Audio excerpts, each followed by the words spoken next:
God morgen. Jeg kan starte om 30 sekunder, hvis folk vil finne plassen sin og falle til ro.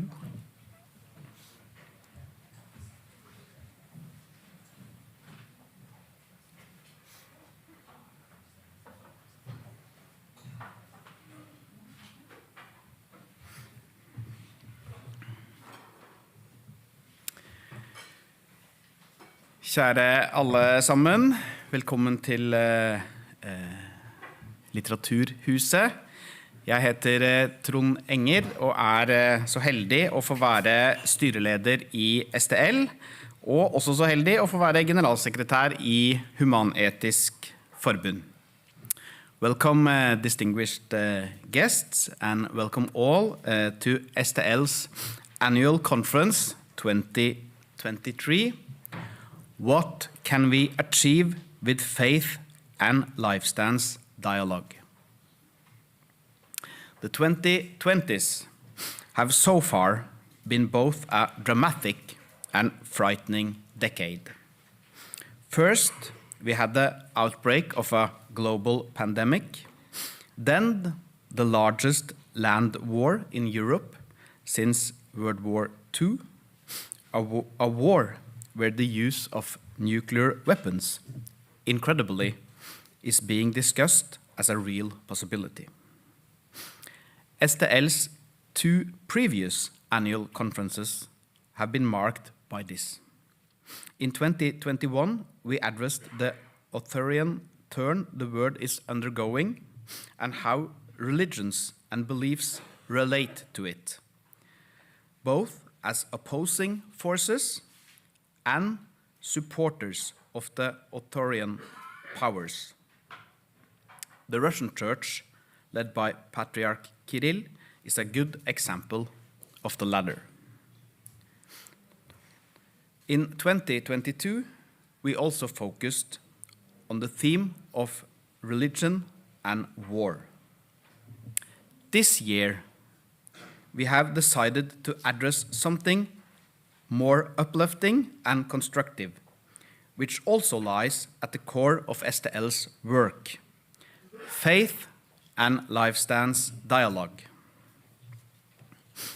What can religions and lifestance communities achieve together to promote peace, democracy, and human rights? The conference is, as usual, divided into two parts. In part one, which we are about to begin, we will welcome our international guests. Professor Asa Karam, who is the Secretary General of Religions for Peace, of which STL has now become a member. She will be accompanied by Sturla Stålsett, who gave the name to the Stålsett Committee, which constitutes an important part of the foundation for the term of a society open to faiths and beliefs, det livssynsåpne samfunn, and Lars Lard Iversen, who coined the term community of disagreement, uenighetens fellesskap, which we at STL have heartily embraced. With this, we embark on hopefully uplifting conclusions to an otherwise gloomy trilogy of conferences.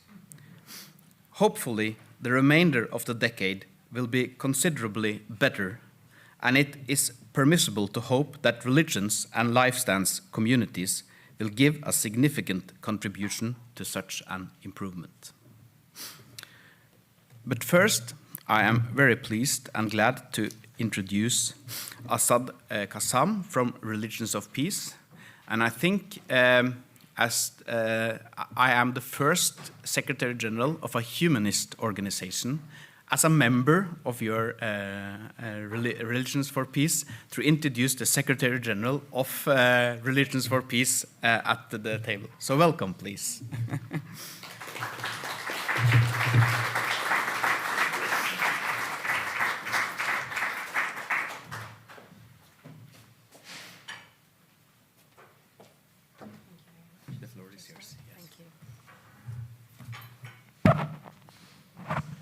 Good morning. And per my tradition, assalamu alaikum, peace be upon you all. It is a great privilege and a joy for me to be here with you. I am particularly grateful to STL, not only for the remarkable teamsmanship and leadership of their head, Ingrid Rosendorf-Joyce, who managed to put together an incredible program for me, but really, quite frankly, for valuing the affiliation with Religions for Peace. For those of you who may not know Religions for Peace, the easiest way to describe it, as somebody who worked in the UN for 20 years, the easiest way to describe Religions for Peace is whereas the United Nations has 193 governments making it up, Religions for Peace has approximately 100 faith communities that make it up. Religious institutions and faith communities. So everything from the Vatican to the indigenous peoples, different indigenous peoples groups in Latin America, Africa, and Asia, all sit on Religions for Peace's board. So this, imagine, is, to some extent, the UN of religions and faiths. Yesterday, for those of you who were able to be with us, we had the tour de force from one of Religions for Peace's legends, truly a legend, and that is Bishop Gunnar Stalset, who sits here. It's been 3.5 years into the position that I now serve as Secretary General, and I felt for the first time that I had learned and understood not just the history of Religions for Peace, but more critically to the issue of interfaith dialogue, how it is that interfaith dialogue in action is fundamentally, politically, socially, and culturally relevant. It isn't as if we have our lives, here's the financial, here's the military, here's the political, here's the judicial, and then there's the religious. On the contrary, for 8 out of 10 people around the world, the affiliation to a particular faith tradition is part of their identity. I know it may somehow be difficult to understand that in a context like Norway, but we're looking at the rest of the world. And in the rest of the world, 8 out of 10 people affiliate to or identify with a faith. That is a remarkable constituency of human beings. And therefore, it is honestly quite odd that we would proceed to assume that we could put faith on the side and do our lives, the rest of our lives. In point of fact, for those of us who grew up in societies where faith is part of the fabric of our social, moral, cultural, and political realities, religions are not just an aspect of faith. They are an aspect of politics, and they are an aspect of finance. They are an aspect of defense. That interlinkage between religion and the rest of our lives is a lot like the DNA that runs in our blood. Might be a bit difficult for secular context to understand it, but my first point that I wish to bring to you is to please appreciate that for most people around the world, religion is not something out there. Religion is not an apart or an other. It is very much part of the fabric of our human consciousness. It doesn't mean religion only. It is faith, frankly. It is faith in something. I have not met many people who will say, I believe in absolutely nothing. We all believe in something. That is our faith. 50 years ago, when Religions for Peace was founded, the terrain of work on religion, or religions around the world, that terrain was very, very different. And it has changed dramatically over the last 50 years, but it has particularly changed over the last 5 years. What was different then and now? In the beginning, in 1970, when Religions for Peace was founded, it took a group of incredibly committed religious leaders from different parts of the world and different faith traditions to come together with a deep understanding that our multilateral system, i.e. the United Nations, needs a little bit of support to achieve the kind of peace it was set up to achieve. Not just peace as an absence of war, but peace as in all the components that afford human dignity. Peace, as in the components that are affording human dignity, is everything under the sun. It's not just the satisfaction of our basic needs, but it is an ability to lift up our, not just needs for water or food, shelter, but really, human dignity is about uplifting our very spirit and our sense of one another and our respect for the diversities that fundamentally define us. The religious leaders who came together in 1970 were deeply concerned about what they thought then was the likelihood of a nuclear war. Is it not ironic that 53 years later, we are still deeply afraid of a nuclear war? So one of the skeptics I spoke with not so long ago said, well, doesn't look like the coming together of religious leaders and faith leaders did much, does it? It's still the same fears, still the same concerns, still the same worries. But something has changed. I owe a great deal of what I know about Religions for Peace to a man who served as Secretary General before me. His name was Dr. William Vendley, who believes very passionately that when religions work together, frankly, there is no possibility of war. It just doesn't happen. In his articulation of this, he makes an extremely important point, which our legend, Bishop Gunnar Stålsett, also articulated yesterday, that human dignity is a constant and consistent struggle, and that you cannot possibly achieve it by denying human beings their faith. You don't have to prioritize the faith above all, but you cannot afford to deny the faith. Over the last 50 years, within the UN system, the United Nations system, it became clear that if we work to alienate and marginalize, or at least to not consider and ignore religions, we actually find ourselves in a vortex of doing the same problems, same problems, same problems.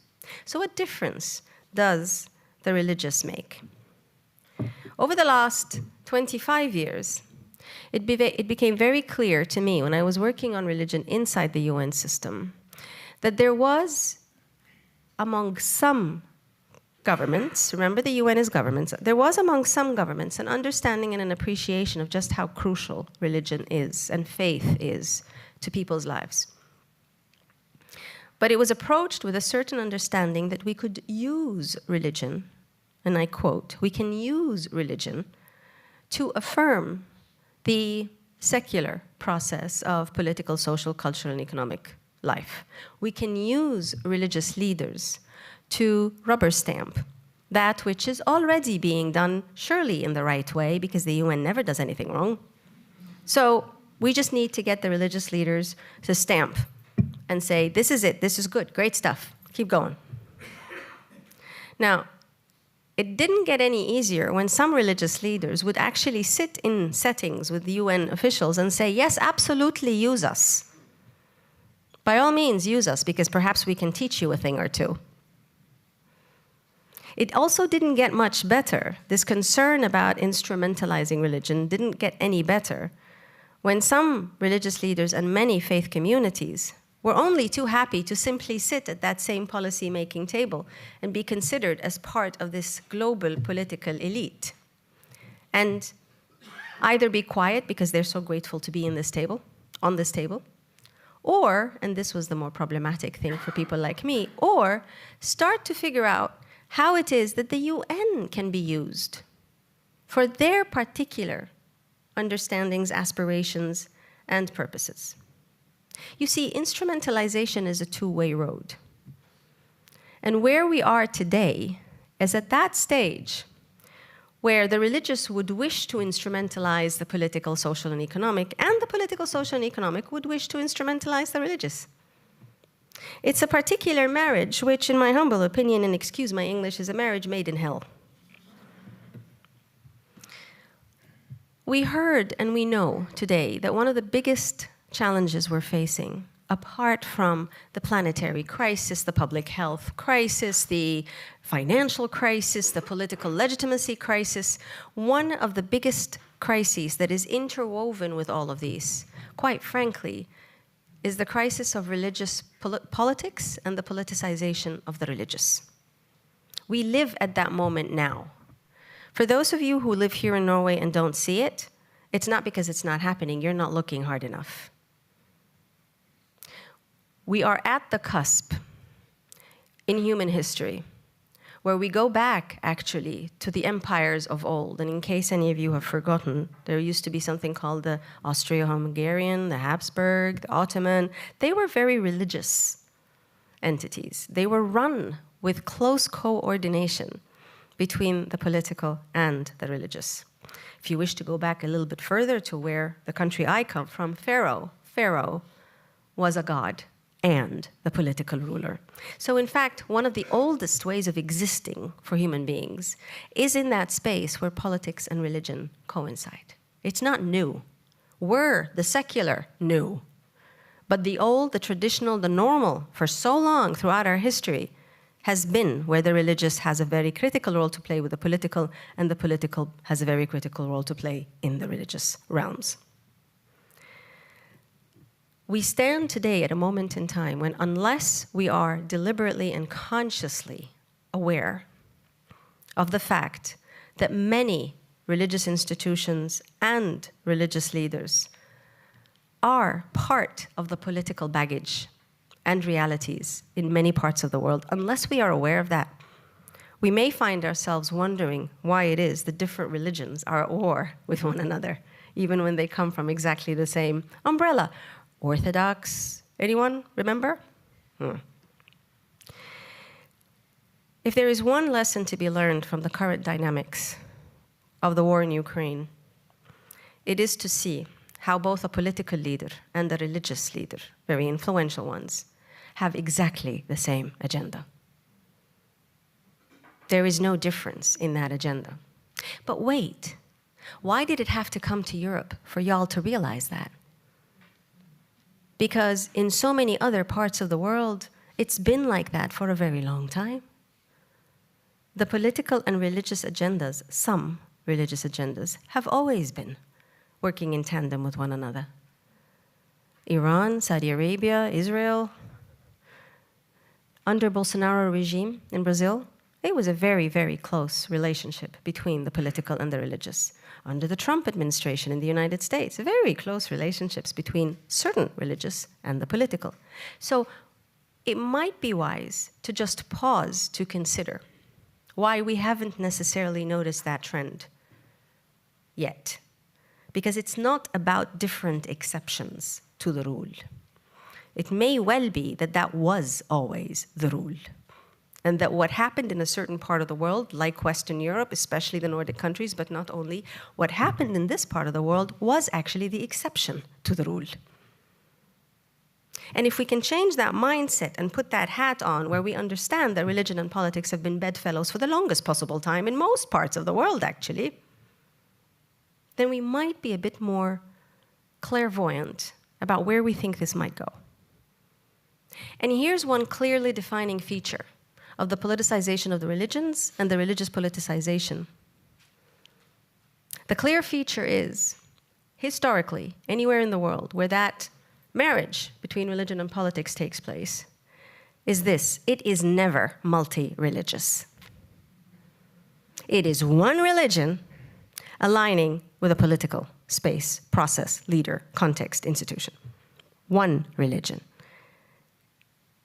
Perhaps, since Einstein told us that genius is in recognizing the obvious, perhaps we can recognize the genius of this particular understanding.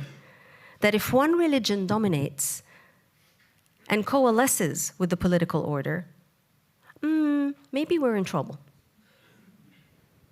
Because if you look historically at the ways in which the empires of old and the present realities happen, it is very rarely ever that you see that it is 2 or 3 or 4 religions who are aligning with a political order. On the contrary, in India, it's very clearly the Hindu faith. In some parts of Sri Lanka and Thailand and Myanmar, it's parts of the Buddhist faith.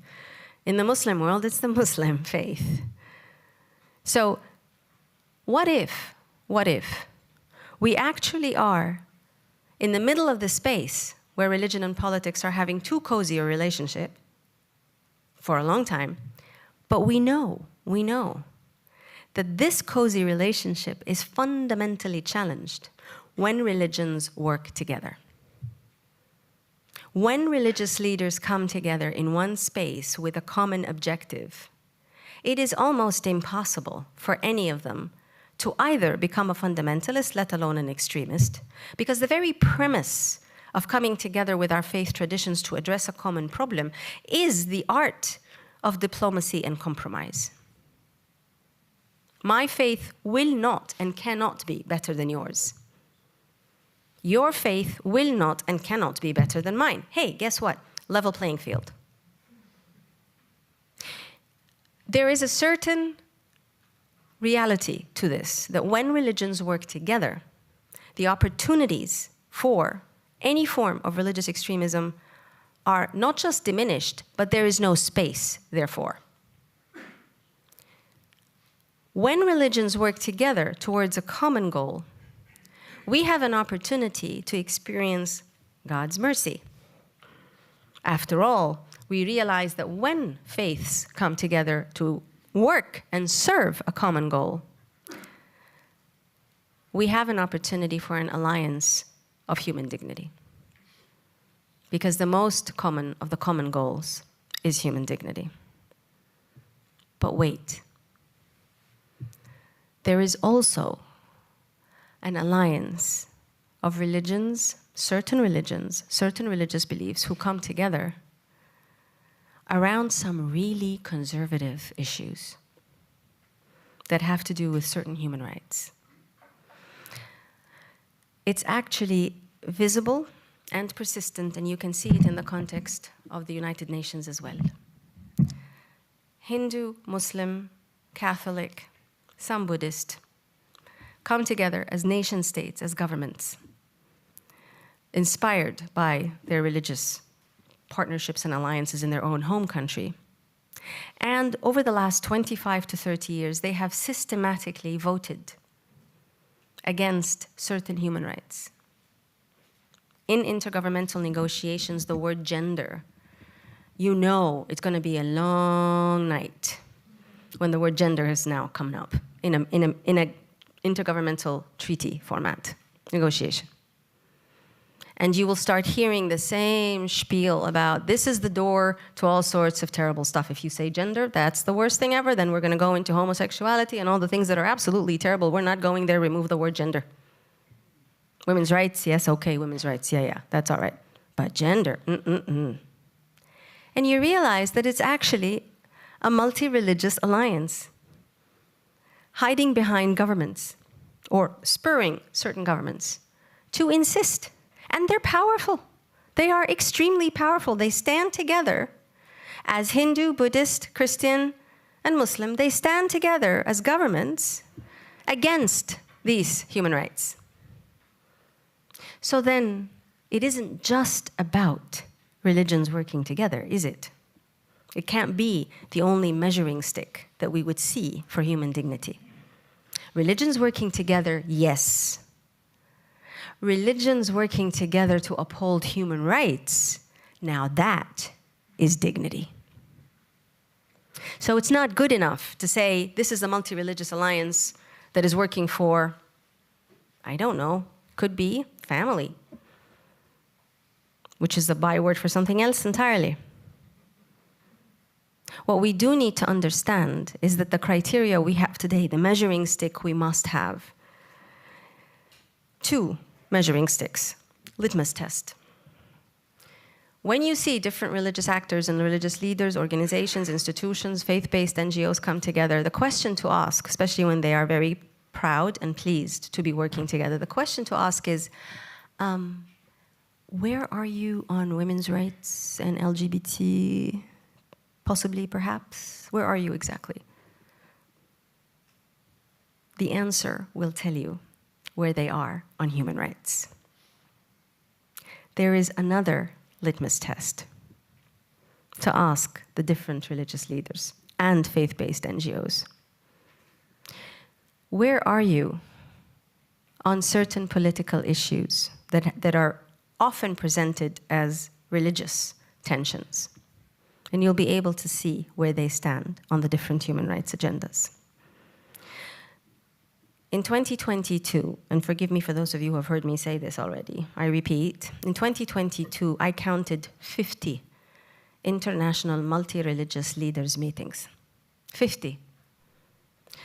The last few were, I would think, rather expensive to put together. Hosted by the Shangri-La and the Ritz-Carlton, and what hotel have you got me in right now?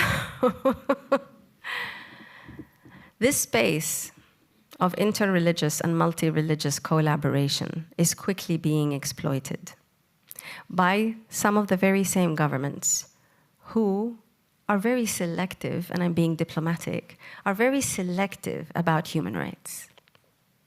They cherry-pick human rights, when we all know for a fact that you cannot distinguish human rights from one another, that the whole point of the Universal Declaration of Human Rights is that it is about the non-divisibility, the interdependence, and the universality. So you can't come and say, I like this one, and I like this one. Sometimes this one could be freedom of religion and belief. Hey, we're going to focus on that. That's our thing. I'm sorry, that doesn't work. If freedom of religion and belief, which, by the way, in the Universal Declaration of Human Rights is understood as freedom of thought, conscience, and belief. Thank you very much to our way ahead of us humanists. Freedom of thought, freedom of conscience, freedom of belief. It ain't about religion only.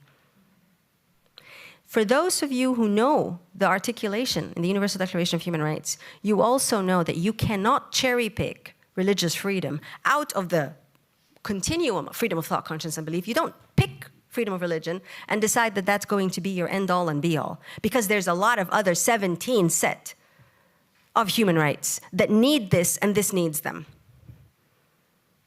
And this ability to cherry-pick and get away with it is part of what makes secular civil society a little bit uncomfortable, to put it mildly. It's part of what makes those who don't adhere to any particular religion get a bit unsettled. Why is it only this particular human right that you think so highly of? That is the other litmus test. First litmus test, to ask religious communities, where do you stand on women's rights issues? Where do you stand on gender? Second litmus test, which human rights exactly are you fighting for? Oh, gee, and why is it only that one? Human dignity will never be realized when we think one particular set of rights is more important than another. Fact. It is the continuum of human rights that guarantees human dignity. Multi-religious collaboration in service to all human rights is the only opportunity we have to switch a very real tsunami coming our way. Ironically, a tsunami called religion. Religions will be used against human rights, are being used as we speak against human rights. It's not a good development, to put it very politely. It is a danger that comes our way. When I was counting 50 meetings in the course of 1 year, I had this funny sense of déjà vu. Why does this feel very familiar? And I realized I'm a product of the 70s, 80s, and 90s, the struggle for human rights, for democracy, for good governance. Remember when those were really big issues? And I realized that I was experiencing a déjà vu because also, by the time we got to the 90s, human rights, good governance, and democracy were everybody's business. There were new organizations, a gazillion meetings taking place all over the world on different aspects of human rights, governance, and democracy. It was the in thing. Everyone was working on human rights, governance, and democracy. New NGOs were sprouting every day on aspects like this. Some of them had no clue what they were on about, but they knew there was money in this space, so therefore we were going to specialize in this space. The same thing is happening. If we look back 30 years, do we have, after all that investment in human rights, in good governance, in democracy, do we have a world which is more democratic, more human rights oriented, and more governed by good governance? Do we have such a world? Because if you see it, I really don't. And we cannot afford to go there when it comes to people's faith. We cannot afford to go there when it comes to human dignity. We have to understand what those two litmus tests are for genuine multi-religious engagement and collaboration for the common good. And the common good is all of human rights, indivisible, interdependent, and universal. That is multi-religious collaboration for human rights. We have to work to make that happen. At a minimum, we need to ensure that all our religious leaders and faith communities are on side with the whole human rights agenda. Not forget it and not cherry pick it, but honor human dignity. Thank you.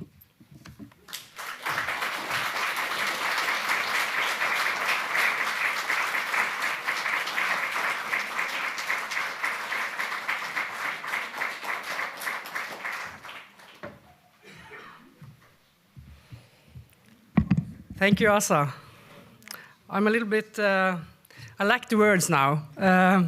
I think we will, for now, thank you very much, and bring all these thoughts and issues to the panel discussion a little bit later on. Thank you very much, Asa. Now we will hear from Professor Sturla Stålsett. There you are, I saw you before. Sturla is the midwife or earth father to the vision of a society open to religious and lifestyles at livssynsåpent samfunn. Sturla will share with us his ideas under the headline Works of Life, Justice and Mercy, Interreligious Dialogue as an existential walkie-talkie. Sturla, the floor is yours.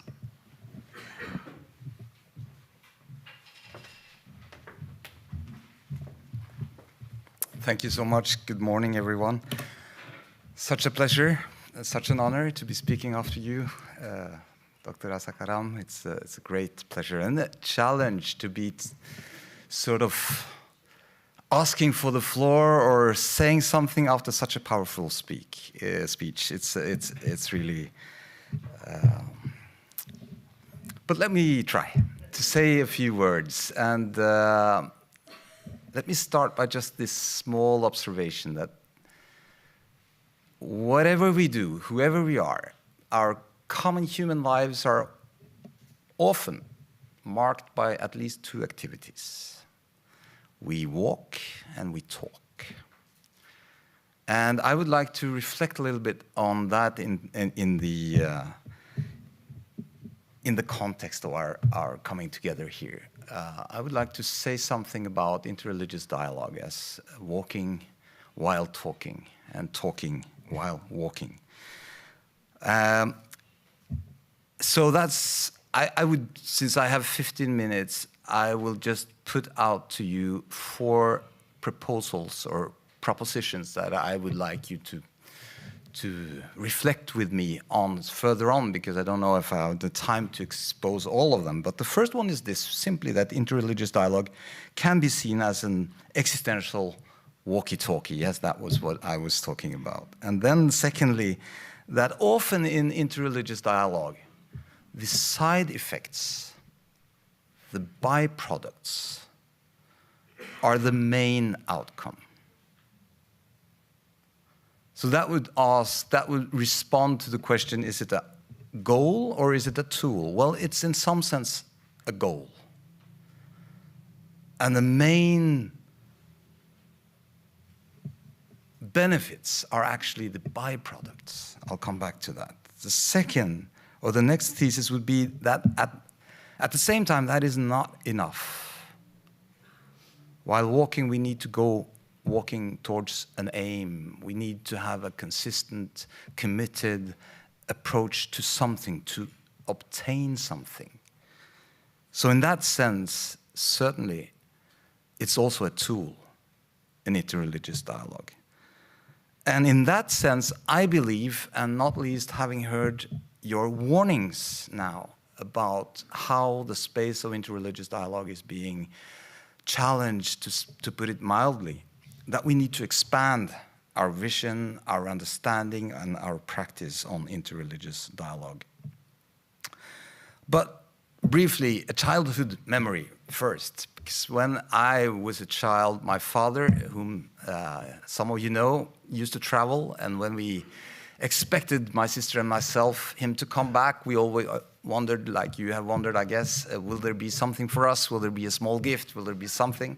And I remember one day receiving a small package. It had some Japanese signs on it, I believe, and opening it, it was this wonderful set of 2 devices, small devices with a red button on the side and a small antenna, you know, the walkie-talkie. And I was quickly calling for a friend, and we were going to test this, and he was walking as far as we could see, and he was testing it, and I was saying, "Can you hear me?"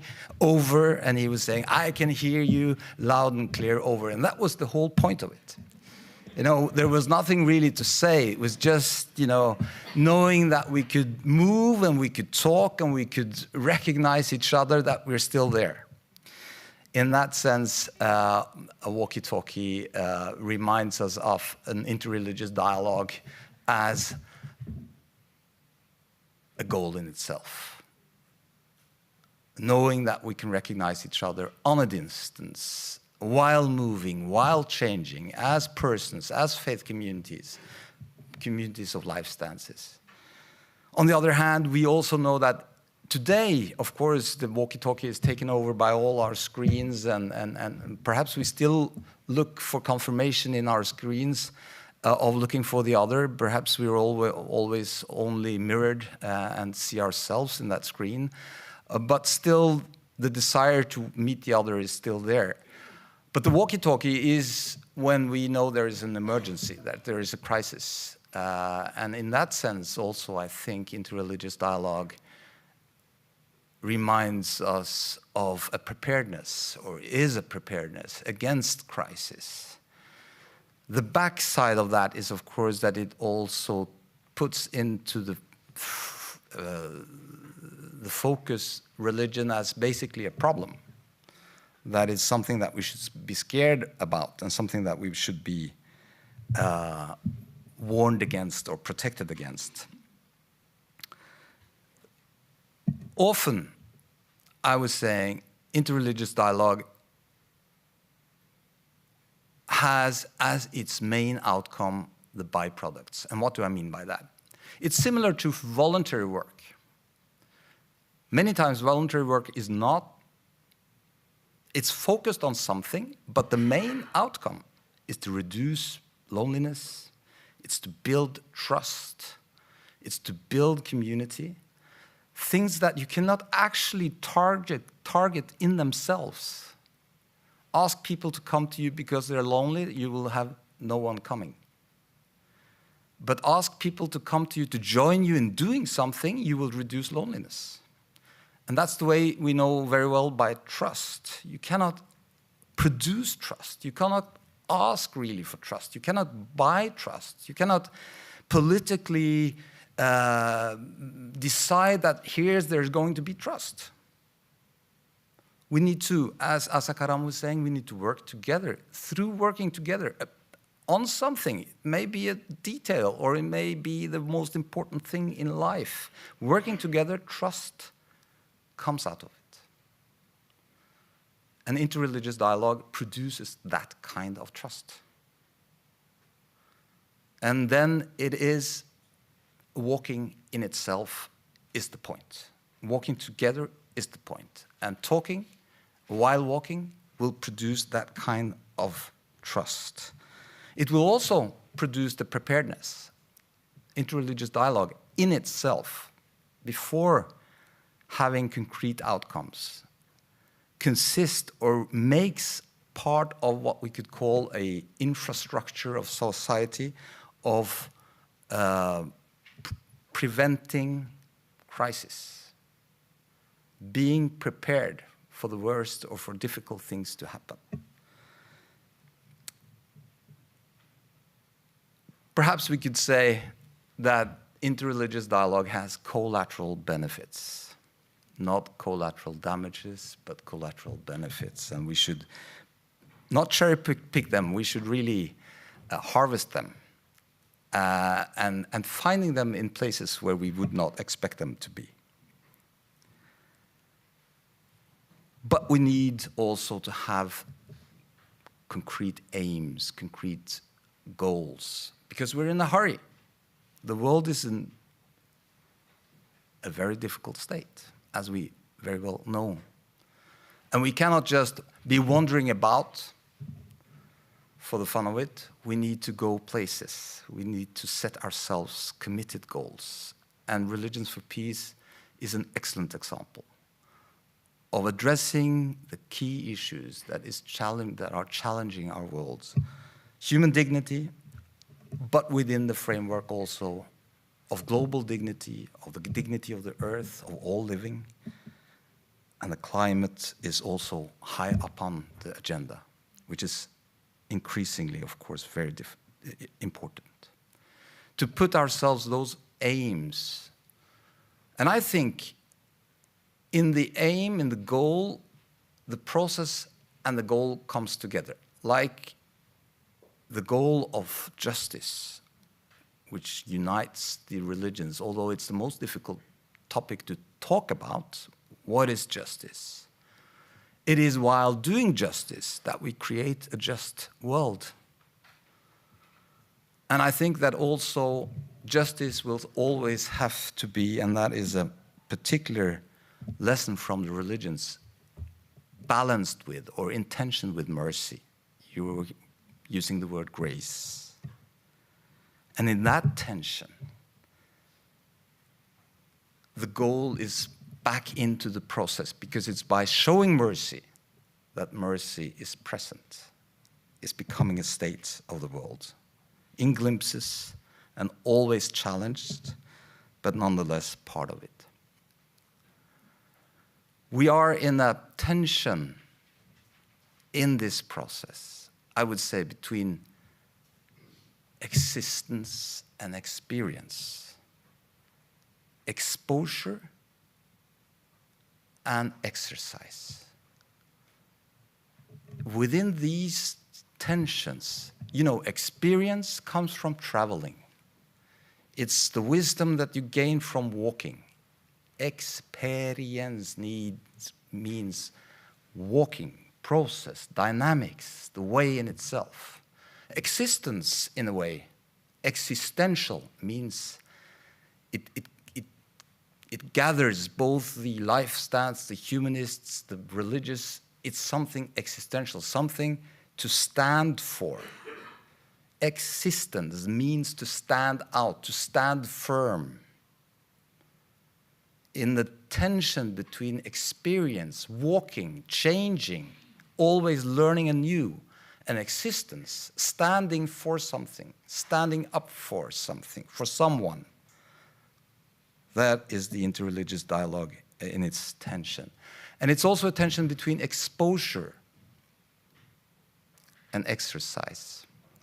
In the report that we produced 10 years ago, we had on the life stance and belief policy in Norway, we had a principle that we asked each other to be willing to be exposed to the religiosity, practice, or belief of the other in the public spaces of Norway. That exposure is really just the natural implication of human rights, of the others, but is also the most common fact of life. We are exposed to each other. And while being exposed to each other in daily life, we recognize that we are vulnerable to each other. That exposure is a kind of vulnerability. But vulnerability is much too often framed as a problem, as something to be overcome, something to be eliminated.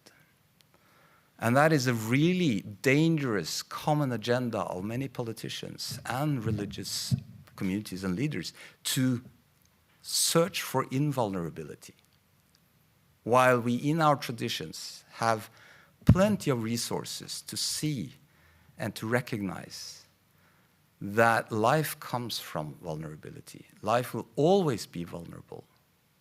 And society is only going to be a just and good place to be when we recognize each other's vulnerabilities. So that's where I think also, while exercising that kind of commitment to recognizing each other's vulnerability, we are in a good place to enhance and expand our vision of interreligious dialogue. And I will finish with some few ways in which I think we can expand on that. I think we should expand the interreligious dialogue, and I think in many ways the Religions for Peace is already doing that in its practices and what we heard now. But let me still point out the moves. Firstly, we need to move from interreligious to intra-religious and trans-religious. Because one good thing about encountering the religious other is the mirroring effect that we see that we are not, in our own tradition, all the same, all agreed. And my good friend and colleague Lars will speak to this afterwards, I think, about the disagreements and the conflicts that we already always are part of, and which is part of a natural community, even a faith community. Alasdair MacIntyre has talked about the continuity of conflict as something that is characterizing faith communities, and we should recognize that. And we should move beyond the interreligious dialogue to have an inter-existential dialogue, perhaps. We should also, I think, very importantly, move from not only dialogue, dialogos, which is gaining unity through talking or thinking together, into what Religions for Peace is all about, diapraxis, gaining unity through practicing together, exercising together, working together. But we should move even one more step, which I know is very much a part of many dialogues, but it's not always addressed as such, and I call it diapathos. Diapathos. And by that I mean we need to recognize that at the core of religiosity or life stances or whatever are emotions. Emotions are part in the middle of religion, in the middle of politics, but often overlooked and not heeded, and we need to heed that. Secondly, pathos is also about passion in two senses: commitment, engagement, but also suffering, grief, and knowing each other's stories of suffering, stories of loss in between religious communities is very important in order to understand each other, understand where we are particularly damaged and what we carry of wounds. And then an interesting thing is that we could also expand the interreligious dialogue to not just talk about our beliefs, but also our disbeliefs. Sometimes it's interesting to see what do we not believe in? What is the other community really not believing in? Because we tend to think about this, that what they are believing is the opposite of what we are believing. But if we examine carefully, we will find that many of the things they don't believe, we don't believe either, and we find common ground.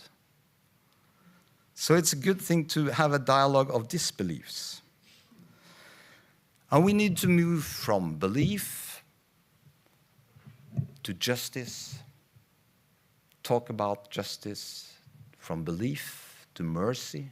What are our traditions' contribution to that tension? And lastly, to enhance the common and shared vulnerability as the ground for religious faith or life stances and political action. And we're in a hurry. Thank you.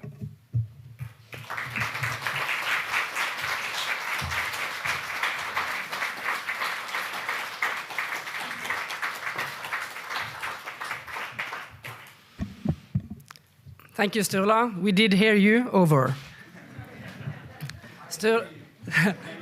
Sturla will join us for the panel talk after. We will now hear from Lars Leid Iversen. He coined the term community of disagreement. And he will speak about disagreement communities within and between religious and life stance communities. Lars, the floor is yours.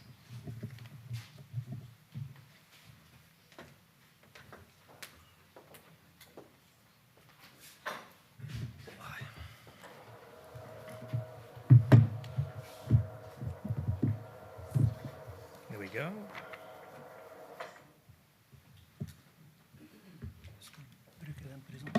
Nei, den er på her, den ikke.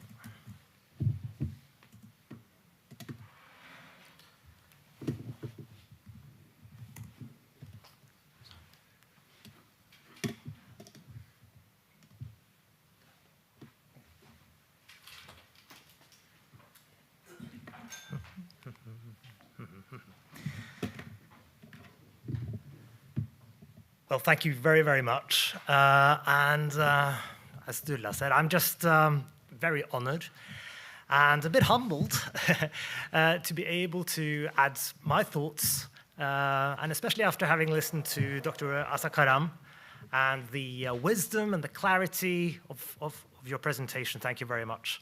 And also my colleague Sturla. I always enjoy inspired by listening to your thoughts as well. Well, what I want to do is to just try to explain a bit more what I've been thinking when I think about the term community of disagreement, right? And the hope is that this might add to and bring in some, I don't know, slightly different approaches to how we think about dialogue as well, all right? So that's my plan today. So what is a community of disagreement?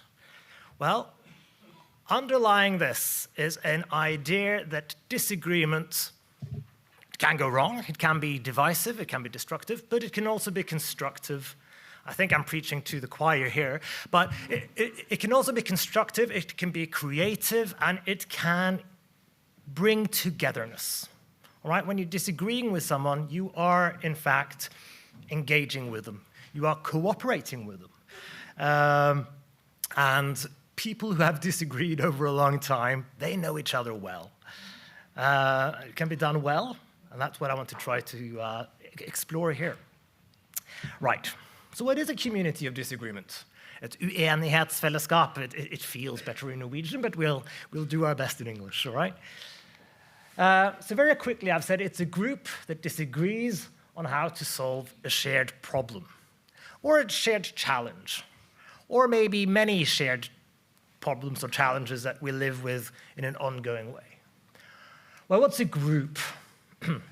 Well, I say it's a bunch of people that's been thrown together into a same circumstance and who communicate about that, all right? Which means, well, we have religious freedom, so people are free to choose their religion, but for most of us, that's not how it feels. Many people are born into the tradition and live into it, but also people who change or convert very rarely feel that they have looked rationally at the best options and maximized their choice. It's when they find something that fits, it should always have been like that, maybe. And that kind of belonging to a group might be what's underlying here. a shared problem, I'll leave that for now, but it puts our identity in something ahead, not only in that which is behind us, all right?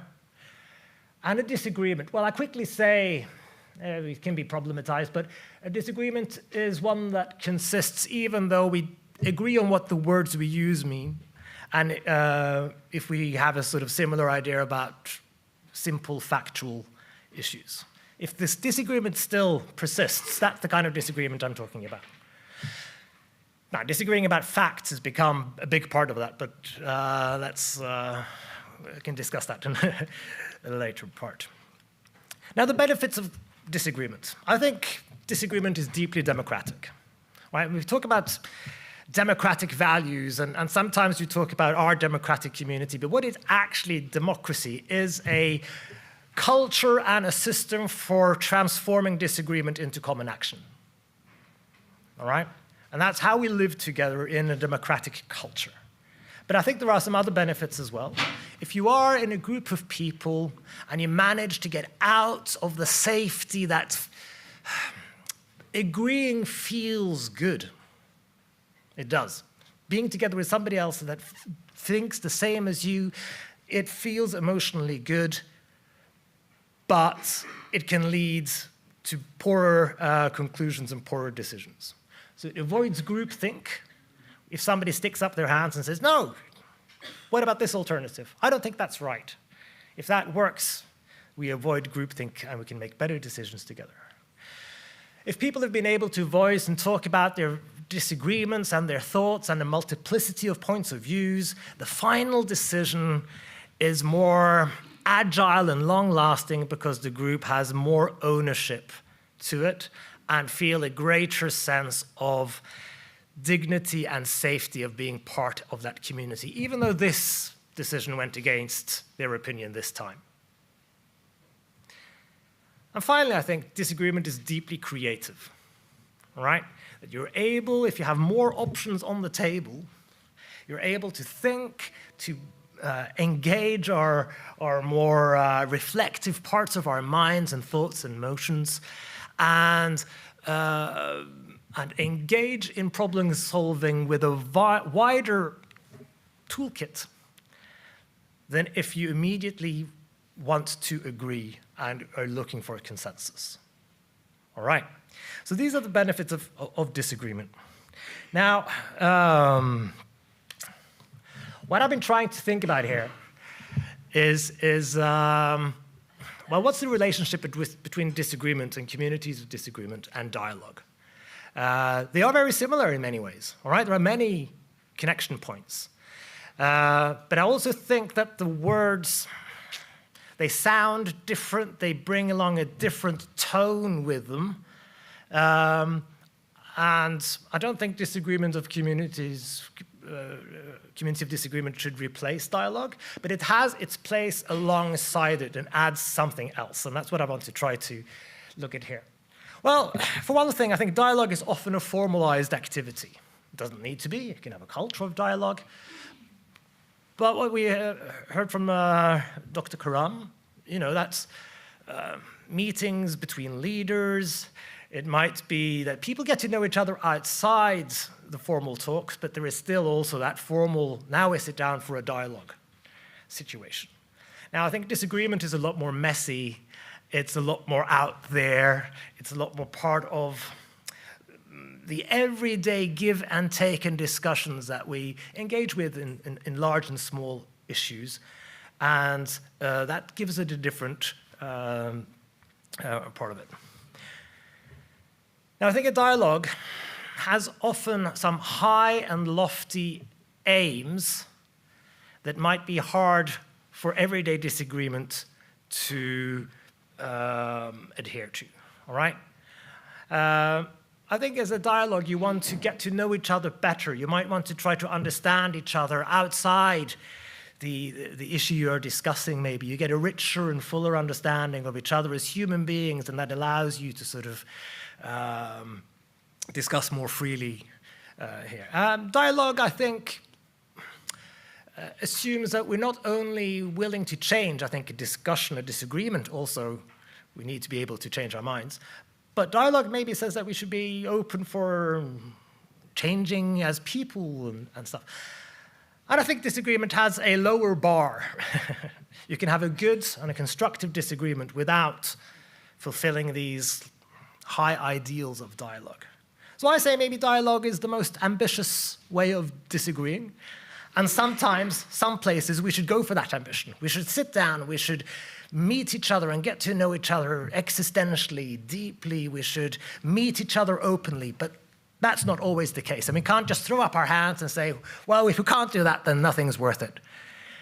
There is still a lot of place, and I think that where the majority of disagreements or discussions or democratic interaction happens at a level less ambitious than full-on, wonderful, proper dialogue. And it has still got a value.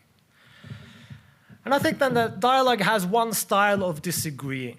And I think where you want to present your point of view, you want to take seriously the point of view of the others, and you don't want to win. But I think wanting to win, or at least, and even trying to convince the other person of your point of view, not existential identity stances, but topical points. I think I'm right, and I want to convince you about it. If that's done well, respectfully, it has a value in it. It develops thoughts, and it pushes you to create the best versions of your own position. It pushes you to create the best versions of your own thoughts, and also to engage with where the other person comes from so that you can provide arguments that may convince them or may reach them, and that's learning about each other. So we are here at some ways, I think, disagreement and dialogue mix and touch, but also differ from each other. Now, I think as the term has been used, we often think maybe about a national context or an international context, that disagreement consists of different, religious disagreement consists of different communities disagreeing. But as Sturla sort of hinted at here, I think an important part of communities of disagreement is that also the communities that we belong to, that nourish us, and that we feel close to home in, are communities of disagreement. I mean, I don't agree with myself, and I don't think you do either. So I'm always skeptical when people talk about our values or Christian values or Muslim values, because what are they? I mean, I think these communities are places where values are discussed. We maybe have a common language for them, but that's a language for discussion and debate. And if that's not clear, then it's suppressed. Because that disagreement will be there, even though some people may not voice it. All right, so I think that's an important part of understanding what a faith and life stance community is. It's a community of a different kind than a bunch of people who agree. And I think, especially if you look at large world religious traditions, they have persisted over hundreds and thousands of years in many countries, in many cultures. And to be able to speak to a whole bunch of different people with different personalities in different contexts, there is a flexibility and diversity in those traditions that demand disagreement and showcase disagreement. So there are rich resources for dialogue and disagreement within religious communities. And indeed, I think there's a learning benefit here as well. Let's see here. Yeah, there's a learning potential here. So if I am to learn about your religious tradition, how am I best able to engage with it constructively? If I learn the least common denominator that everyone in that community can talk about, well, I learned something. But if you tell me about what have been the 3 biggest and most important debates throughout your tradition's history, or that you are discussing now, it will provide me as a learner a much better background for understanding and engaging with people in that community. That's what I hold. And finally, I think a community of disagreement is a language for group identity that talks about togetherness without assuming homogeneity. Right? And identity isn't the same as sameness. And I think that's kind of obvious, but it's still often forgotten. Now, now we feel that that faith and lifestyle communities are also part of a larger communities of disagreement. Now, and I think it's important that religious and faith voices become part of the democratic, hopefully, or non-democratic discussions that take place in larger politics. Partly, of course, many people are religious. And to have religious voices speaking about what's important, what are our needs and wishes, also with the religious parts of us, or non-religious parts of us, the existential parts of us, as part of that debate. It should be out there. Furthermore, it highlights some of the kinds of disagreements we need to live together with. And I think that doesn't mean hiding them, it means discussing them. It means talking about many of them. Now, I've been thinking a bit about one question, and I think it's worth considering. What happens when we frame religious difference or cultural difference and reframe it as disagreement? Does that cause disrespect? Does it mean that we enter into places that should be, oh dear, that's 15 minutes, that should be allowed for the individual to keep for themselves as sacred? Or does it open up something and provide an equal playing field, a more similar arena for discussing and get to know each other? Well, I think it does both in different contexts, but it's worth, I think it's been a constructive question. Is this a difference with a capital D, or is it a disagreement we can discuss? And I'll just finish off with Eamon Callan, the educational philosopher. I think he's Irish, but works in Stanford. He has a very simple, but I think important distinction, which underlies, I think, how disagreement and human dignity can be related. And he distinguishes between dignity safety, which is, I think, the context where within this disagreement should take place, and intellectual safety, which he thinks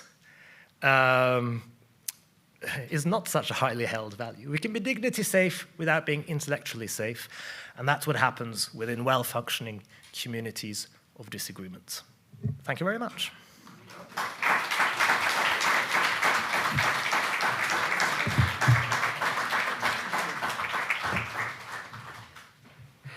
Thank you, Lars. We will continue to agree and disagree, and we will do that from the stage. So I invite Lars and Sturla and Asa to the stage, and also Stein Willumstad, the former Deputy Secretary General of Religions for Peace, and also the former General Secretary of the Council for Religious, the European Council for Religious Leaders. Stein Willumstad will lead the panel here, and welcome all of you. Thank you.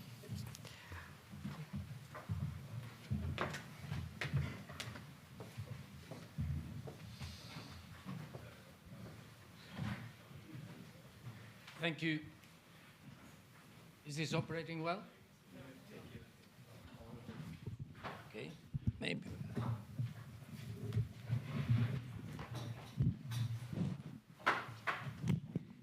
I have to keep it like that, all right. I think we have heard very powerful interventions, starting with Asa, continuing with Sturla and Lars. And there is a lot that we could touch upon and agree or disagree upon. Now, I would like to start with what I felt Asa was bringing forward the danger of instrumentalization of religion and faith. And you were referring to the UN system, which you're very familiar with.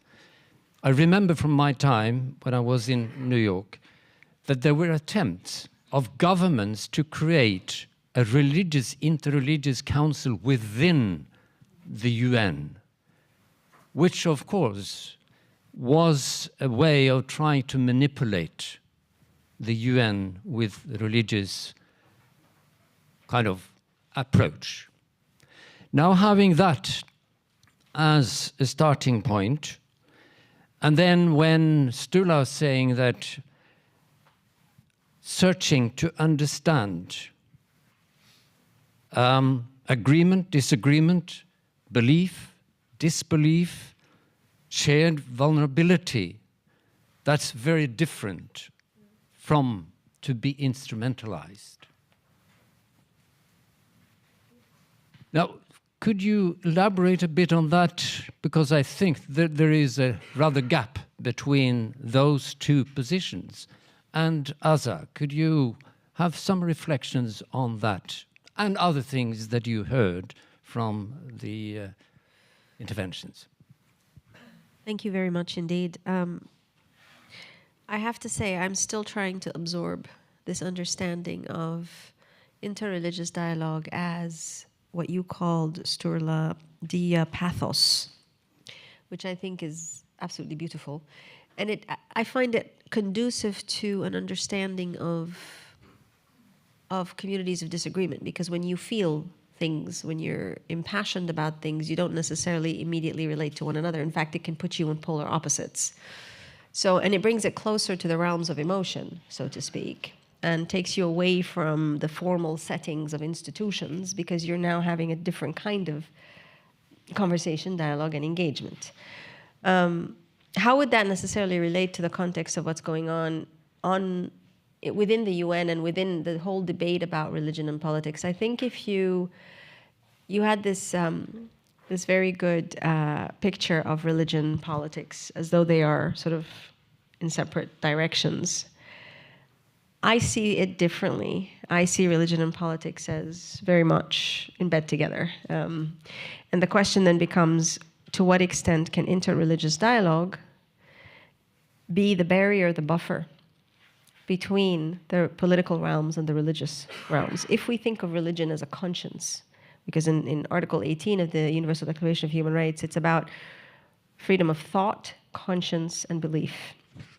And if we can understand that the multi-religious is that space that distinguishes between that which is political and decision-making and instrumental per definition, and that which is about the feelings of people when they get together and live together in disagreement, I think we will understand that part of the instrumentalization that we're talking about, or that some of us are very worried about, is it tries to take religion out of the space of feelings and put it into a space of no feelings. It's, if you want to create a council, interreligious council inside the UN, like the Security Council, like the Human Rights Council, you're actually not getting to the point about where the religious informs the conscience, the heart, the pathos. You're instead putting it into this sanitized space and assuming it will have,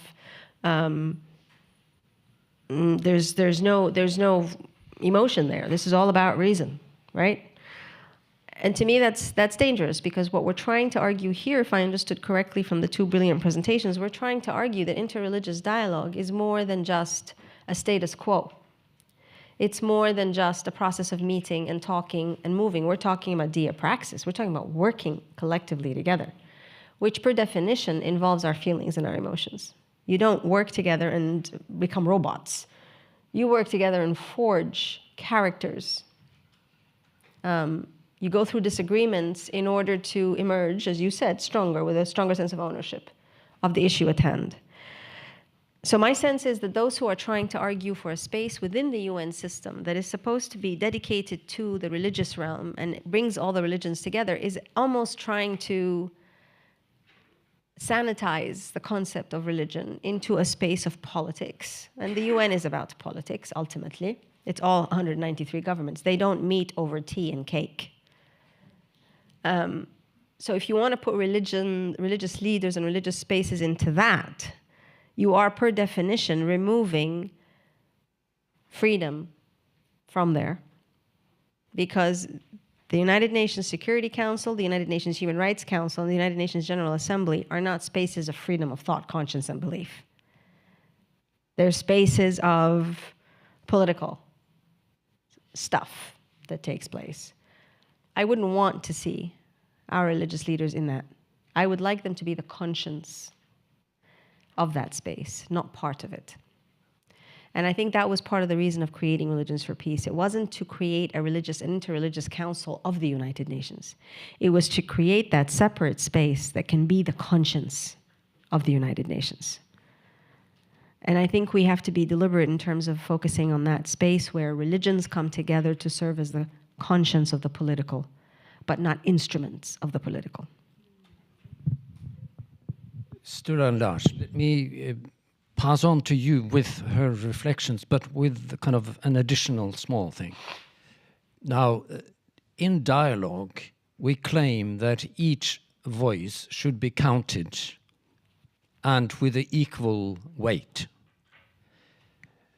But then, is that politics? Because in my mind, politics is about negotiation based on strength. And how does that go together? Sture. Well, first of all, let me just follow up on your point, and then I'll proceed to that. I think that was an excellent way of approaching the dilemma between the impossibility of really distinguishing between religion and politics. I think you said it when you talked about all of the work of Religions for Peace is actually political work. It's impossible for me to decide when I'm a religious person and when I'm a political person. And so in a sense, that very highly cherished idea that the Western, one of the gains of the Western political tradition is to know how to distinguish between religion and politics is false. It's not correct. We've never distinguished between religion and politics. And the very notion of a culture or a tradition or a regime distinguishing clearly between religion and politics is a political claim about religion. So it's, on the one hand, it's impossible, but we all know, and that's the problem behind also instrumentalization as a metaphor, or hijacking as another metaphor. We all know what we mean, what you mean when you're saying this, and we see the dangers of political, clearly political ways of misusing, as we see it, the religious space. I really follow that. At the same time, there's a problem of, it's not really about distinguishing between politics and religion, it's a way of distinguishing what kind of politics is really in line with the basic dream or value or commitment that we call religious in our tradition. Right. So in what sense, and you call it consciousness, and I think that's a very good way of addressing it, both because it bridges religion and faith or different life stances, humanist traditions, consciousness, etc., which is clearly defended by the human rights.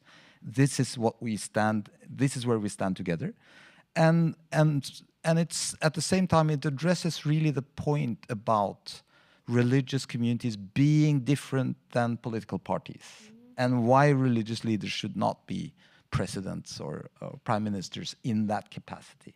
So I think it's a very good idea. And then whether each voice counts and is that different than the I think it addresses again the issue of exposure to the other. which I don't really think is different in an interreligious encounter or a inter-existential discussion or a political. But I do follow Lars's point about debate as having its value on its own. Dialogue is different from debate. It's battere. It's really it comes from knocking out someone or trying to knock them out, and I think that has a value, as you were saying. But also when it's balanced or it's in tension with that dialogue, or diapathos, that is really seeking to understand how the other person is now not at the strongest point, but at the weakest point. Lars, you wanted to add on to that? Well, yeah, thank you. Does each voice count as much? Well, it does before we start speaking, and then, but we may be moved or convinced by some people's speech and not by others' people's speech. So you might end up. Something happens in that space which we can't control, and then we can't mathematically point out that everything should have equal worth. And in that way, it's different from voting. The same goes for democratic deliberation, I would say. Of course, that's a bit naive to say that we all come to the space with equal power and then the arguments convince us. But to have some aspect of that, I think, is that something can happen in that space. And then what people say, not just that they say it, can have an extra effect.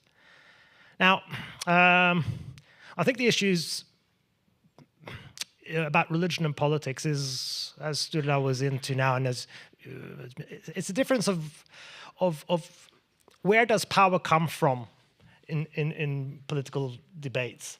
And as much as I don't think that religion can be personally compartmentalized away in that kind of sense of the secular, the sense of secularization as the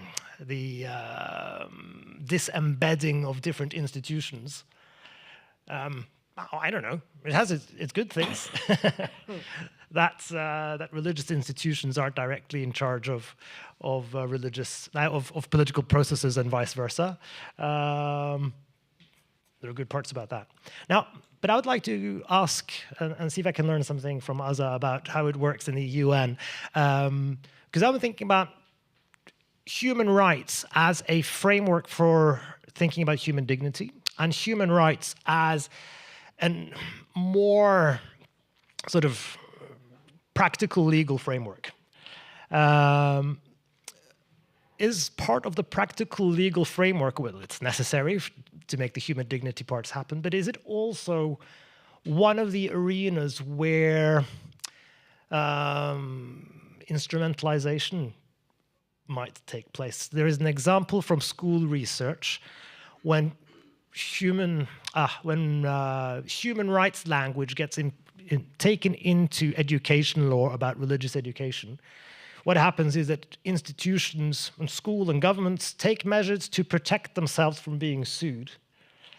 And often, well, parts of it is good, but it also means that teachers are scared to enter into the existential aspects or to talk about how religion can be effective or engage with the emotionality of religion.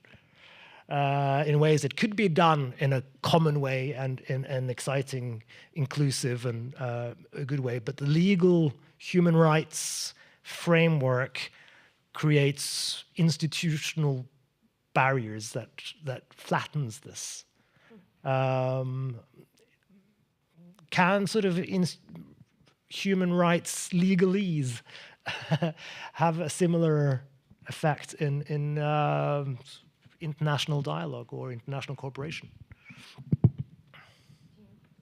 It's a slightly complicated question. I'm trying to see how to get at it.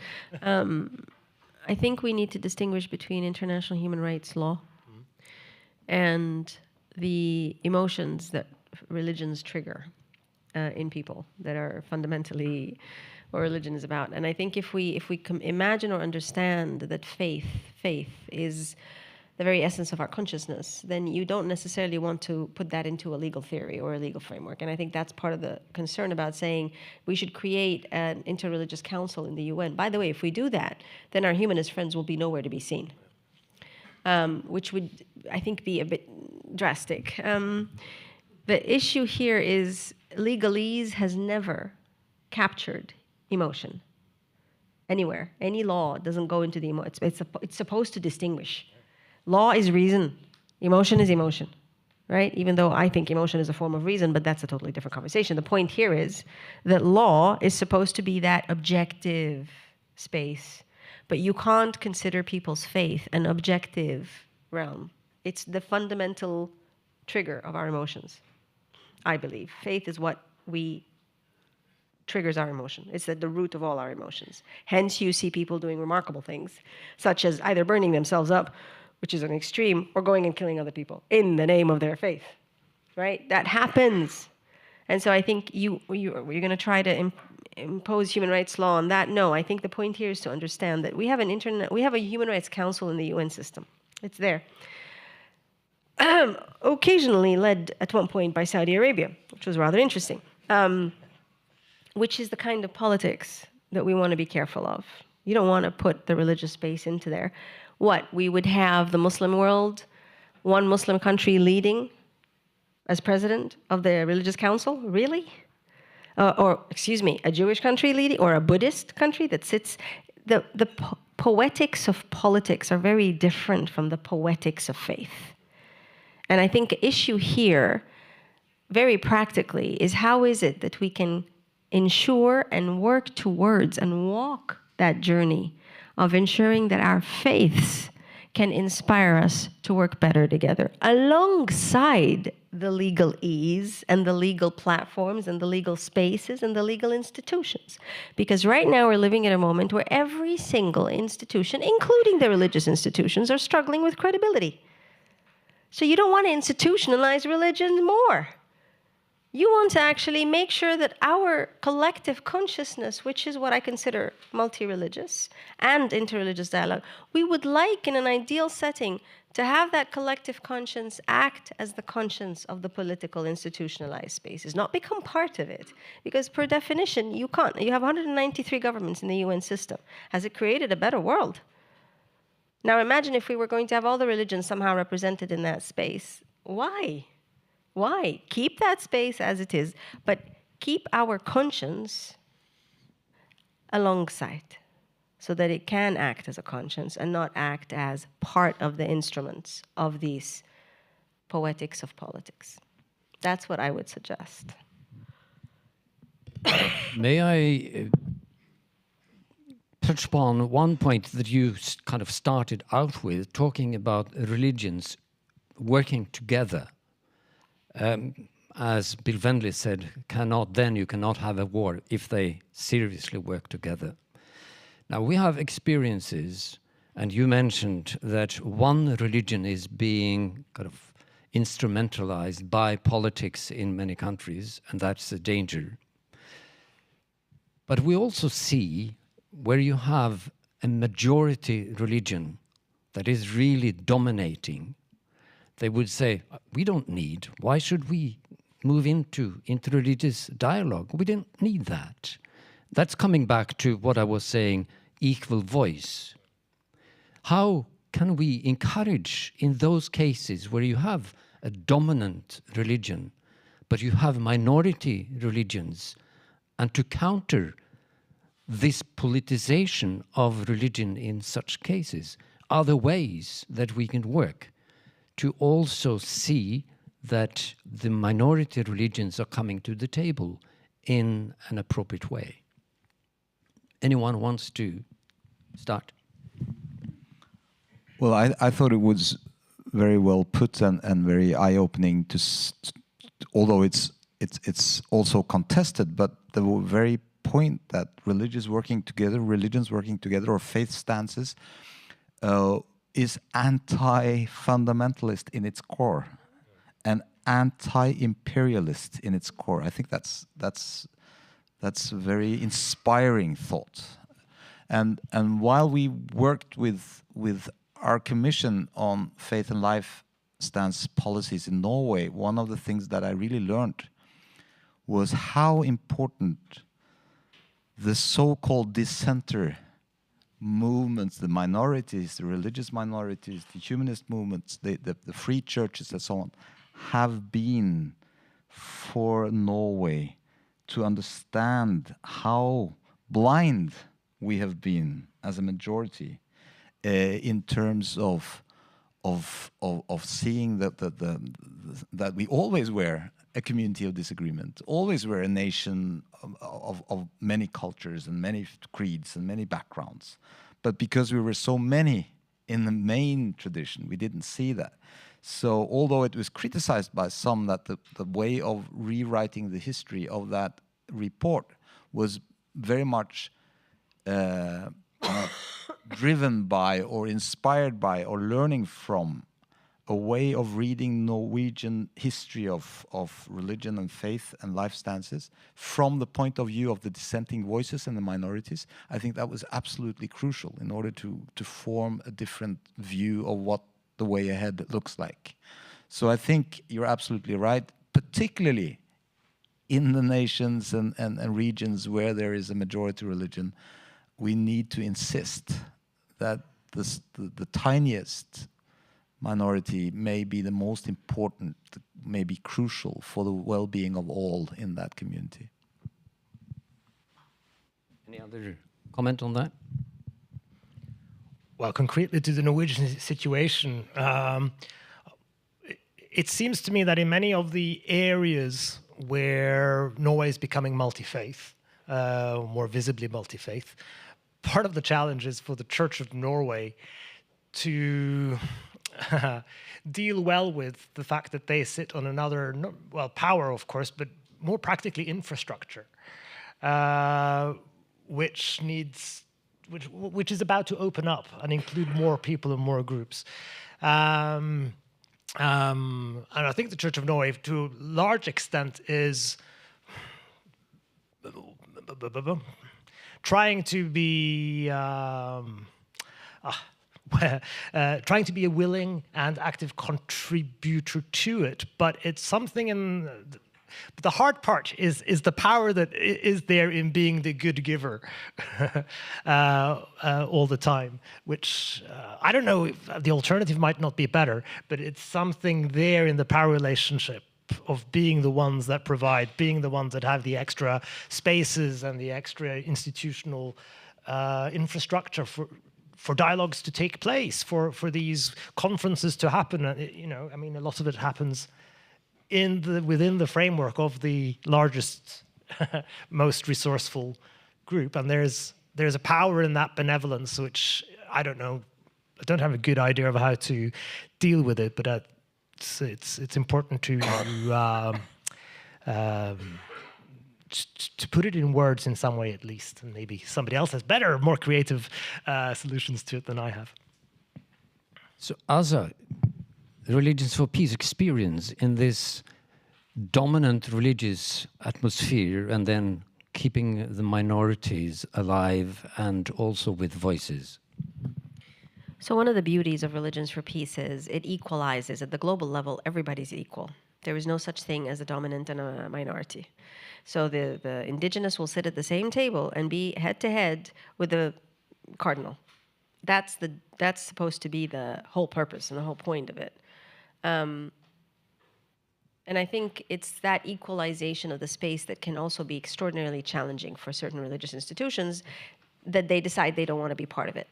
And that I've encountered several times, at least since I have taken the responsibility to serve this space.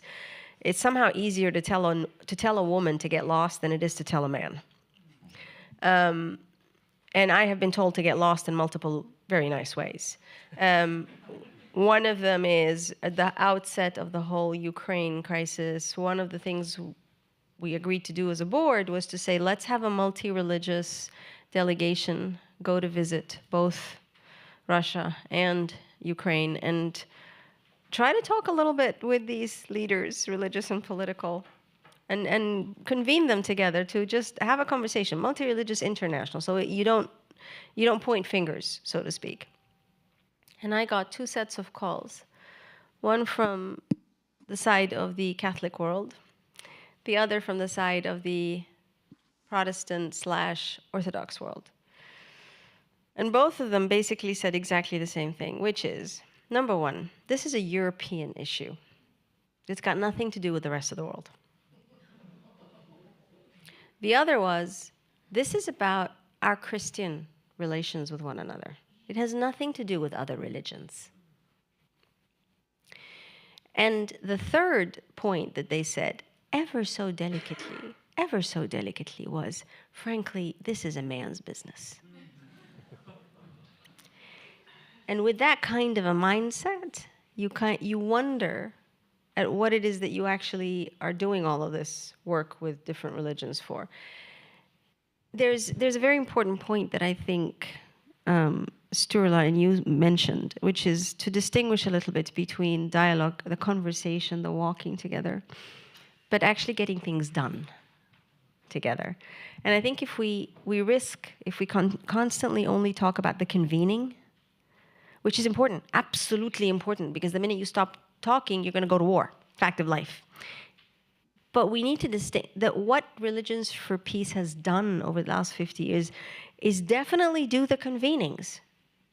But in between the convenings, there's actual work being done at interreligious council levels in 90 countries. There is work being done by these religious communities together, which ironically, at the height of all these different crises facing us, during the COVID pandemic, that collective work stopped. And it's bizarre because you think that's when it should have been forthwith and increasing, but each religious community and each religious organization felt threatened by what this lockdown could mean for their own communities and for their own organizations. And they looked at it from the perspective of, what does it mean for my institution, as opposed to what does it mean for us? And I think the challenge here is that if the religious institutions are going to work exactly like the political institutions, then we will always be worried about the institution over the mission. Now, the mission here is that we have to work together for everybody, regardless. And if the mission is we have to work together for everybody, that is the realization of the human rights agenda. And if that's the point, that we need to make sure that we can uphold the entire human rights agenda, thereby upholding human dignity, we will circumvent meeting in nice places and talking, and then everybody goes back and does the same old for their own institution. So the point here would be that actually multi-religious collaboration, the reason it preempts fundamentalism is because it, per definition, puts everybody on a par. We all have to work together. What have you got to put into this space? What have I got to put into this space? What have they got? That action-oriented engagement doesn't really allow for, well, I've got more resources and I've got more money and I've got more clout. Well, you know what? We're all here in it together. You might as well see what we each can bring, and each can bring to the table. In fact, one of the most interesting stories in the height of the COVID was our Interreligious Council in Uganda, which you know very well, Stein, where they were actually providing packages to different households, medicines, foods, a little bit of money because people were struggling to get an income. They were providing packages that actually were much better than the ones that the government was providing. And the government got upset and stopped them from disseminating the packages, because people were like, no, we like that one. It's provided by the Interreligious Council. So the government had a moment of reckoning because they realized their support to take care of their communities was being threatened by what happens when religious communities come together and start providing support. And the same thing, that story has happened in so many different countries. Part of the reason the Muslim Brotherhood gets elected in some countries is because they provide active support for their communities. They do a much better job of social service than the governments can. There is a sense of threat. Now imagine if all the religious communities come together and deliver, which they do, governments do get threatened. And I think that's the nexus where we have to ensure that we don't get these religious institution community to be governments, but we keep them serving alongside together as the conscience of the governments. Because being threatened is actually a good thing. then you have to be more accountable. Thank you. We are moving into opening up for questions, and I would encourage you to think about questions and very short interventions and not long elaborations. And as you prepare, I would like, as a follow-up, Asa, because I know we're talking about transforming dialogue into action, is in fact religions for peace, religions for something, peace in the wider sense. And to Lars, kind of the community of disagreement, it seems that at least there needs to be some agreement in order to work together. And again, in Religions of Peace, we have this saying that we build on values that are widely shared, but that's not enough. It needs to hold even if the going gets tough. So they need to be deeply held and widely shared. And those values, being few or many, have to be there in order to move forward as a community. I think that is also different from intra-religious, where you build on doctrines and you will never agree on doctrines, but it might be values that we have widely shared and deeply held. So I think that's also a point in terms of working together for something, for peace. Now you have had time to reflect upon questions. So I open the floor, and there is a question down there. Please. Do we have a microphone? Yes, we do. Thank you. Could you present yourself? Yes, my name is Lise Tostrup Serchetek. I have been a pastor in Oslo for 39 years. I'm a pensioner. And I thank you all very much for your very interesting contributions. And I have a question which I formed from what Sturla said. He said that we have a pathos, and we can say we must have a consciousness of all viewpoints in the area of religion and the humanities. And very often when I meet people, my co-Christians, and we speak about, for example, Muslims, so they immediately tell me that, you know, you have some Muslims and they want holy war, and they want to make missionaries in Europe. And do you know that London, half of the population in London is Muslim? You know, and I feel very uncomfortable. I didn't know that about London, and I have learned, and maybe even it's true, but I mean, I feel very uncomfortable because it raises my question of being afraid. I feel in my pathos that I'm afraid suddenly. I don't like to walk around afraid. I don't want to, and in Norway, I walk around very much relaxed. I visited Tanzania, and I was very, very humble because I didn't know what I should do. My colleague, she filled my water bottle. I didn't know where to fill the water bottle, you know. And so my question is, how can we really recognize each other as humans with the human rights and try to be relaxed? Can we collect a couple of three, and then we'll volunteer who wants to respond? Any other? I don't see a hand at the moment. Yes, there is a kind of one there, trying. Cool. I am a student, first of all. My name is Camilla. I am very much interested in what you're talking about here from a student's point of view, obviously. So I might come with the more like, not the higher up kind of questions. But first of all, I wonder to you, what did you answer when you got this question from the Catholics and from the Orthodox and the Protestant side, when they asked these questions, when they said what they said, how could dialogue and the values that we sit with inherently in our bodies as individuals form the bigger pictures of how people perceive what it means to them also, of how to put their values on the table. Typically when they say this is a man's question, or this is a man's point of view, this is something that men should work on only, how to open up different points of views and agreeing on disagreeing in this big topic.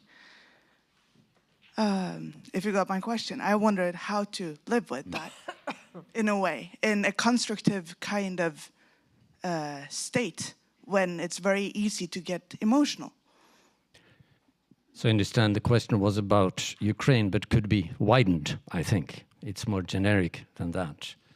Should we... I don't see a hand immediately, so anybody volunteering kind of to have the first comment? Asa?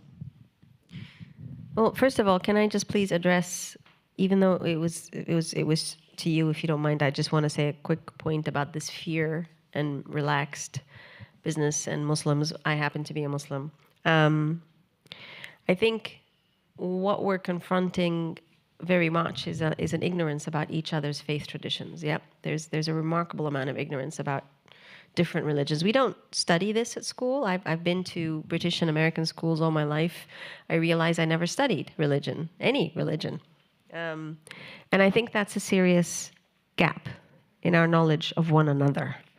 And if we want to talk about interreligious dialogue, we might want to start with Different Religions 101 in schools, for especially all countries and all contexts. But I think that incredible ignorance about one another's faith traditions is a massive disability in our entire ecosystem of being, and it has to be addressed. And I think that will contribute significantly towards this diminishing the fear of the other, whether that other is Muslim or Christian or Hindu or Jewish or Buddhist or Jain or Sikh or even humanist. Guys, it just diminishes the fear. Gunilla, it wasn't a question. They didn't ask me. They told me to butt out. So it wasn't an opportunity for me to say, well, yes, but.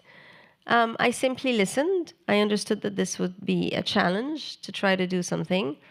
And I continued until I found a way to nevertheless convene the different religious leaders from different conflict settings. Because the intention was not to localize it only to Ukraine and Russia.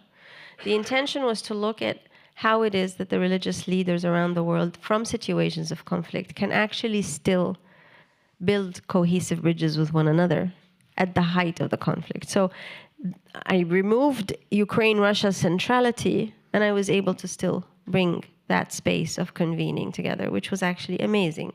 And it was an absolute grace. And I think the only one word I would think of is, this is normal. This is normal. There's a lot of pushback.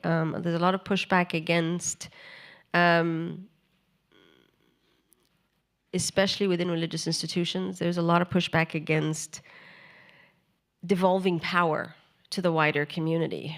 It feels as if the institution is losing its legitimacy when that happens. You know, you want to stay in control of the discourse, and so you try very hard to keep that, keep a tight control. And about this conversation on religion and interreligious dialogue, you really want to keep it. And we're seeing that happen very much. Certain governments are getting so involved and vested in this space, not because they are having this burning desire to be more socially and religiously equitable in their own backyards, but because they're getting worried about what this space can potentially do, this multi-religious dialogue and action, what it can do. It will hold governments accountable. It will. And some governments are deeply worried about that. And we need to understand and appreciate it, and we still need to create and forge those spaces of collaboration. It's just part of the normal everyday work. Sturla, you had a question directly towards you, and then we can open up for one more question before we have to end. Thank you, Lise, for raising that question. I think we're absolving necessarily the distinctions here: religion, politics. Another one is reason and emotion. I think that's also a very false distinction. You were saying it, Asa. Emotion is a kind of rationality, and there is no rationality without emotion. I mean, that's totally impossible. And if we could imagine it, it would be very scary, of course. So the thing is here to firstly to make ourselves aware of the main importance of emotions in politics as well as in religion, and to be aware of the different emotions. Psychologists may tell us very much about how different emotions contain different information. And fear contains a particular kind of information that makes us either frozen or aggressive, you know. So it's a very dangerous. It may be a virtue to be scared when there is reason to be scared. Thomas Aquinas said that if it's rightly directed and rightly measured, then fear is a virtue, not the opposite.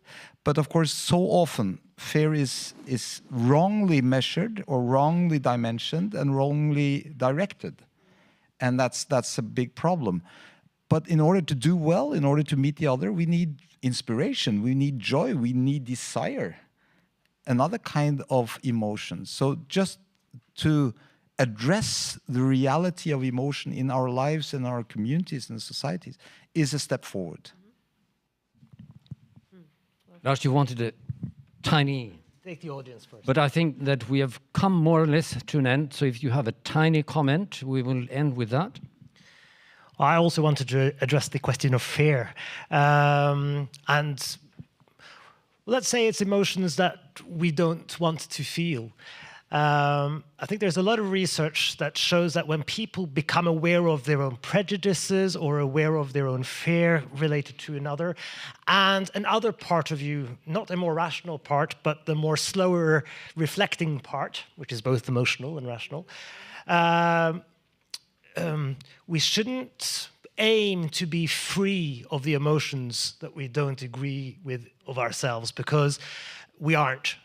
But we can catch them and we can think about it or feel differently about it and try to practice and exercise our ability to take it in another direction, or to be curious about it, or not to, So our prejudices, if we deny them, they turn up again and they become stronger. If we recognize but seek to transform, then we stand a better chance over time to behave better towards others. I think that Sturla set a kind of a tone by walking and talking to actions. But I think there is something behind that, that's thinking. To develop ideas that can be translated into action.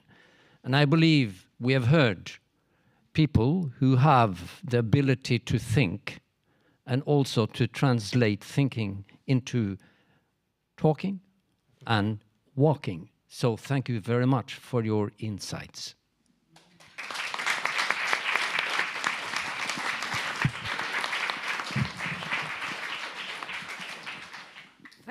Thank you all.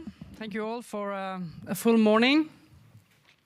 We have all appreciated, I'm sure, the depth of these speeches and also the conversation here. We will break for more coffee, fresh coffee, and some croissants over there. But we will give these panelists and speakers some small tokens of appreciation. We are indeed very happy that you would join us. This is of course Norwegian chocolate. You know that, but this is also a very nice puzzle. It's the puzzle of STL, of the community of disagreement, and of the meal we share together. So when you're finished here and you're so bored home, and your hostess or your whatever, you can always enjoy yourself with this very large, I think it's 64 pieces. So it's possible for all of you to actually manage. Thank you very much.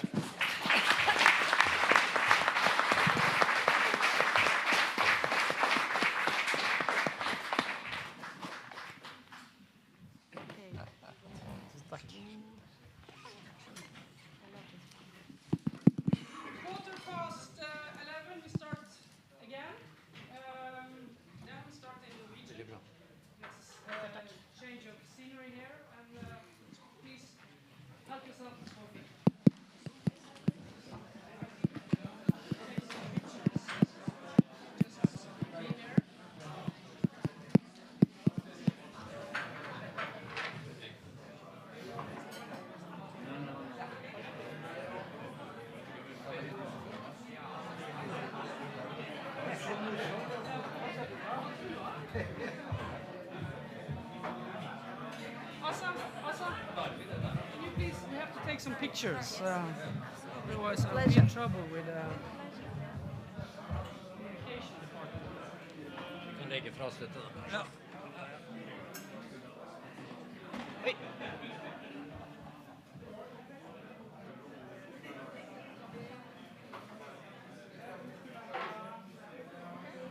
Godt. Ja, I think also for the next time.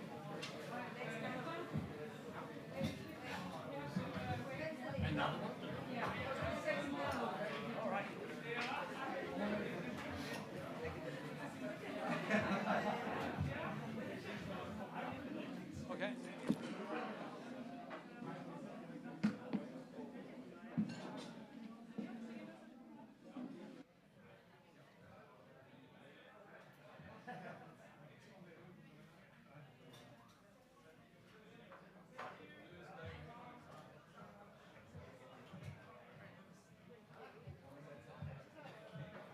I love this chocolate. I think I'm in love with you. I think you're so brilliant. It is mutual.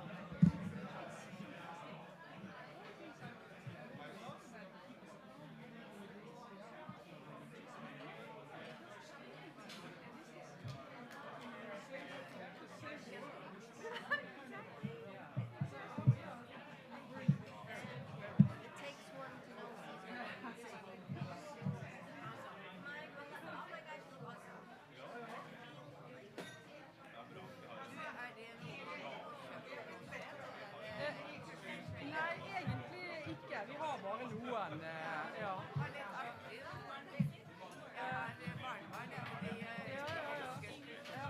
Ja, ikke sant? Ja, er du gæren. Ok, ja. Ok.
Hallo, hallo, hallo. Hei, hei. Hei, venner. Da skal vi starte opp igjen med lyd. Det lyd på her? Ja. Folkens, vi begynner. Kan folk finne plassene sine?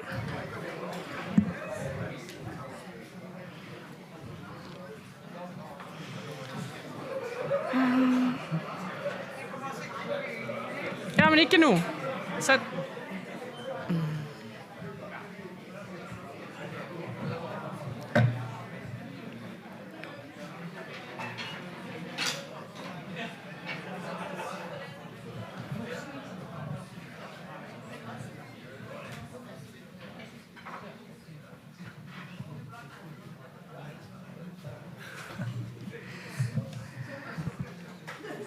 Jeg håper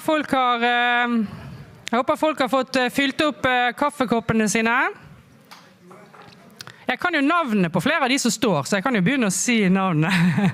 Så setter dere der, kanskje.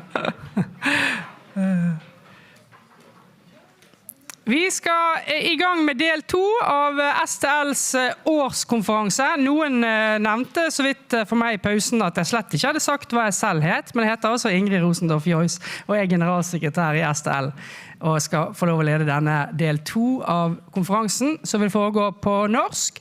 Men for å hjelpe oss litt i gang så har vi bedt professor Anne Hege Grung, forskningsdekan på Teologisk fakultet ved Universitetet i Oslo, til å egentlig svare på det meste for oss. Hva er de viktigste utfordringene for tros- og livssynsdialogen fremover? Anne Hege, ordet ditt.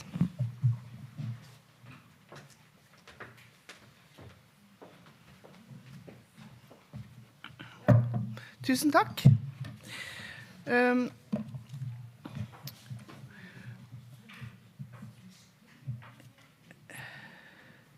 Først takk for en veldig spennende formiddag.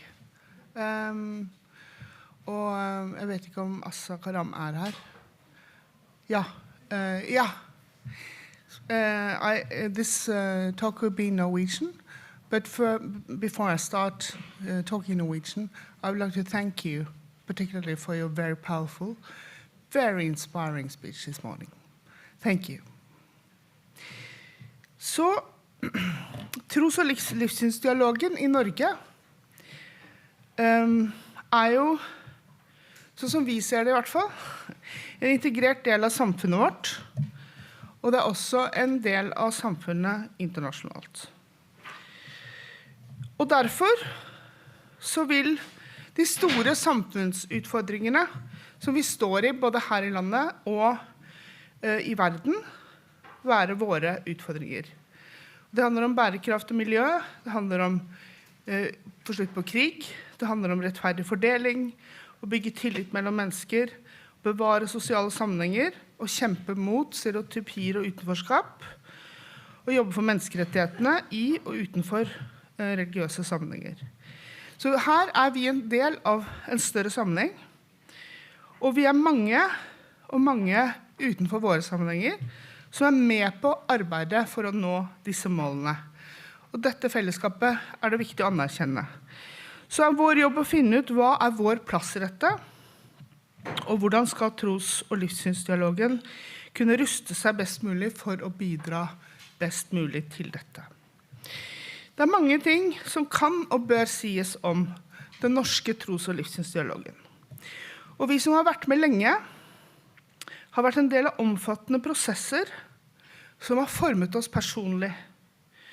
Og vi har internalisert dialogen, slik at vi bærer med oss et helt kor av stemmer inni oss, fra ulike tros- og livssynssammenhenger, venner og samarbeidspartnere, som med på å lede oss, med på å lede samvittigheten vår, og som med på å bygge horisontal solidaritet, en horisontal transcendens. Og denne internaliseringen verdifull.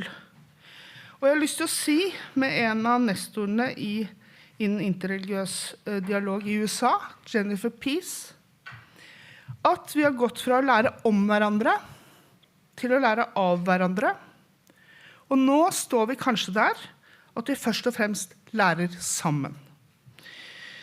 Dermed så har vi beveget oss fra det vi kan kalle et kolonialt perspektiv, å lære om, til et multikulturelt perspektiv med parallelle grupper og virkeligheter, lære av, til et komplekst perspektiv som innebærer et mer praktisk og et mer realisert likeverd, lære sammen. Jeg har lyst til å trekke frem 3 særlige utfordringer som jeg tenker at vi står overfor. For det første, å synliggjøre at tros- og livssynsdialogen i flertall. Det ikke én tros- og livssynsdialog, det mange. Og også åpne opp for at den kan bli enda mer kompleks. Og med dette minner jeg om at STL, både nasjonalt og lokalt, en veldig viktig, men ikke den eneste, tros- og livssynsdialogen som pågår i Norge, selv om STL ofte setter den religionspolitiske agendaen. Tros- og livssynsdialoger skjer i flertall, og på mange måter. Og kompleksiteten handler om at det etablert relasjoner på kryss og tvers av tros- og livssynssamfunn i og utenfor rammen av STL. Kompleksiteten øker når relasjonene på kryss og tvers blir flere, og jo større kompleksitet, jo mer robust dialog. Desto tykkere relasjoner etableres, det flere involverte, og hele dialogen blir mer resilient. Terror på norsk jord, som vi har opplevd, og pandemien, eksempler på kriser ingen kunne forutse.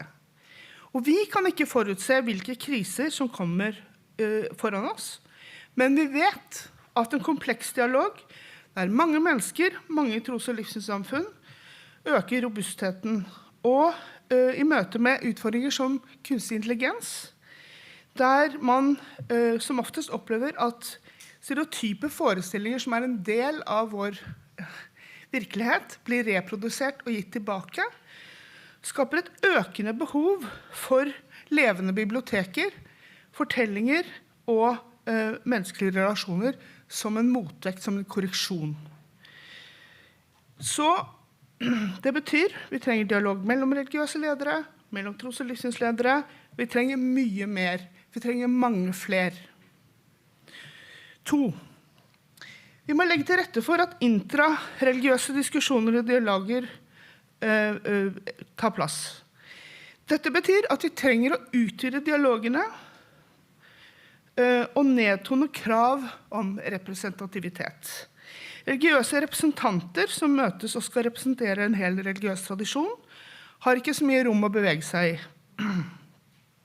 Og når dette skjer, det kan være svært betydningsfullt, og særlig i konfliktfylte situasjoner, men når dette skjer, så skapes det jeg vil kalle tynne og bekreftende dialoger, som ikke makter å ta opp krevende spørsmål på en troverdig måte. Og da mener jeg spørsmål som krevende for tros- og livssynssamfunnene. Så jeg foreslår at vi utvider begrepet interreligiøs dialog til også å romme en transreligiøs dialog, der det plass til fortellinger, til aktivister, til dem som blir plassert i utkanten av tros- og livssynssamfunnene.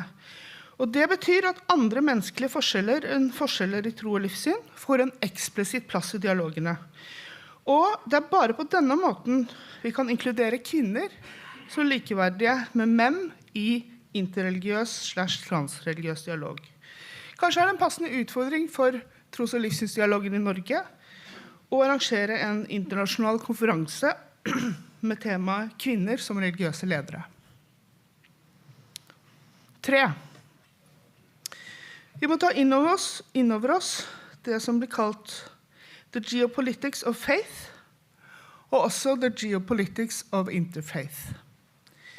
Der vi kan gjenkjenne politiske og økonomiske agendaer i tros- og livssynsdialoger globalt, og være tydelige på egne verdier. Regioner ikke demokratiske enheter. Mange stater heller ikke demokratiske. Tetthet mellom politikere og religiøse ledere kan dermed skape ugjennomtrengelige diskurser der minoriteter og grupper internt i religionene ikke overhodet slipper til i beslutningsprosesser. Og jeg tror at tros- og livssynsdialogene, i likhet med religionene selv, slik det er organisert, kommer til å møte et sterkere krav om demokratisering i egne rekker i demokratiske stater. Så når religiøse tradisjoner bryter menneskerettighetene, eller legger stein til byrden for mennesker som sliter, eller går i tospann med politikere som gjør det samme, så blir det en undertrykkende cocktail i Guds eller nasjonalismen / kapitalens navn. Dette må vi være oppmerksomme på, og dette må vi handle i forhold til. Som en dialogarbeider som har min faste arbeidsplass i akademia, er jeg privilegert fordi jeg kan jobbe akademisk med den interreligiøse dialogen. Og bruk kompetansen vår i akademia, anbefal studier, søk samarbeid. For akademia er også en unik plass for å skape inter- og transreligiøse dialoger, til å drive religionskritikk, til å se på sammenhenger mellom religiøs geopolitikk og menneskerettigheter. Og selv så har jeg de siste årene vært opptatt av å skape et studietilbud for interreligiøs chaplaincy, som det heter på norsk. Noe som forhåpentligvis kan være med på å bygge en mer plural velferdsstat, ved at folk fra andre tros- og livssynssamfunn enn den norske kirke kan kvalifisere seg til å gå inn i chaplaincy-tjeneste, i fengsler, sykehus og forsvaret og mer. Og her har samarbeidet med både STL og tros- og livssynssamfunnene vært svært viktig. Og Teologisk fakultet ved UiO der jeg jobber, har også siden 2007 drevet kurset for religiøse ledere med utenlandsk bakgrunn. Vi er stolte partnere til dialogpilotene, utdanning for unge voksne til å bli dialogarbeidere. Så akademisk kunnskapsbygging og akademisk frihet, sammen med et forpliktende og fruktbart samarbeid med såkalte stakeholders, etablerer spennende og viktig kompetanse og viktige nettverk. Men altså, vi trenger tykke, komplekse tros- og livssynsdialoger. Vi trenger åpenhet om intrareligiøse spørsmål og konflikter, og vi trenger et kritisk blikk på the geopolitics of faith og the geopolitics of interfaith. Vi lærer ikke om, vi lærer ikke bare av, vi lærer sammen. Takk.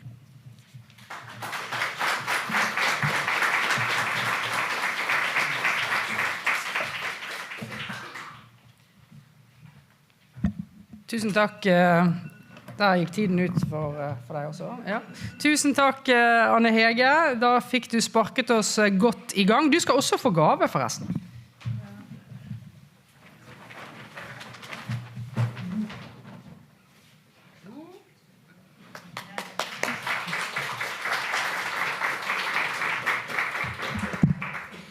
Da skal vi over til praktikerne på et vis. Jeg inviterer panelet opp, og så skal jeg introdusere dere etter hvert så vi begynner.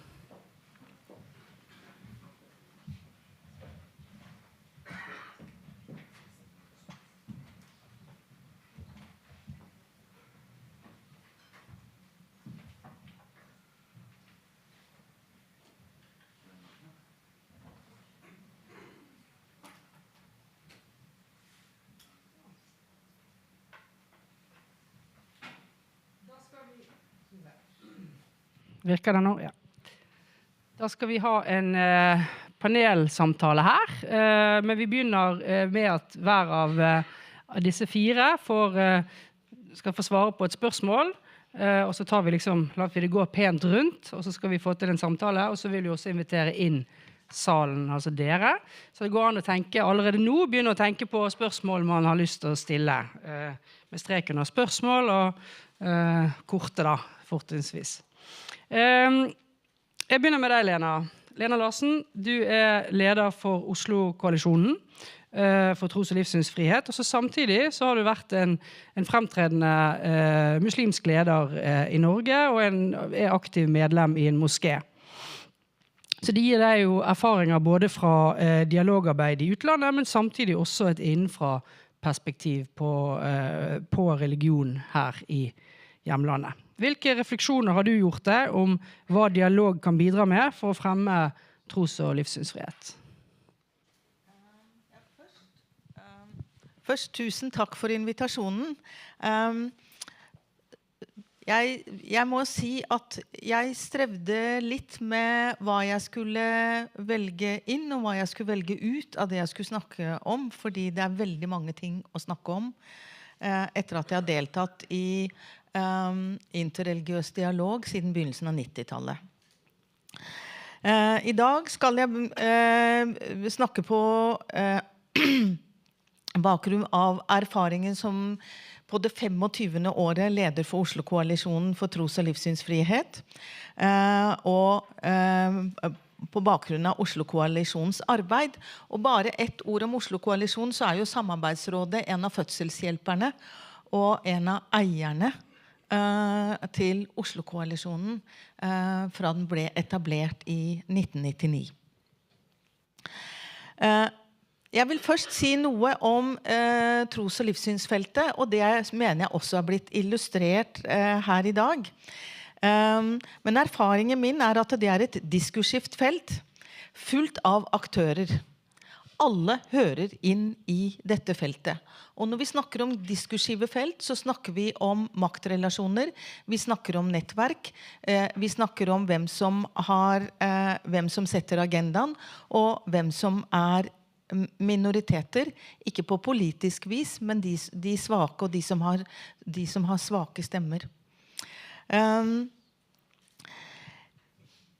Jeg liker å bruke, veldig fascinert av kaleidoskoper. Og det slik at når du løfter kaleidoskopet og titter inn, så ser du en sammensetning av et eller annet mønster inni der. Og når du vrir litt, så ser du også et litt annet mønster, og så videre, og så videre. Og det litt sånn en barnlig glede man har ved å sitte og se på variasjonene. Men når det kommer til dette diskursive feltet som trosfrihet så jo det også som et kaleidoskop. Og da det to spørsmål å stille. Hva problemet?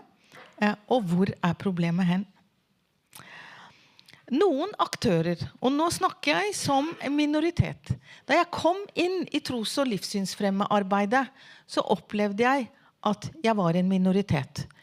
Ikke tilhørte jeg den hegemoniske retorikken rundt det å fremme tros- og livssynsfrihet, først og fremst ved retten til å skifte religion, og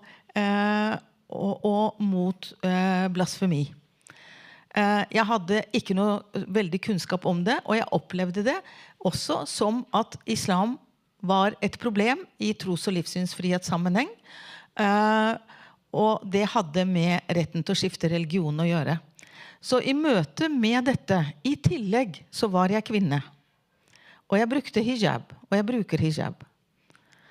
Og en av få kvinner i feltet, så var jeg minoriteter på veldig mange vis.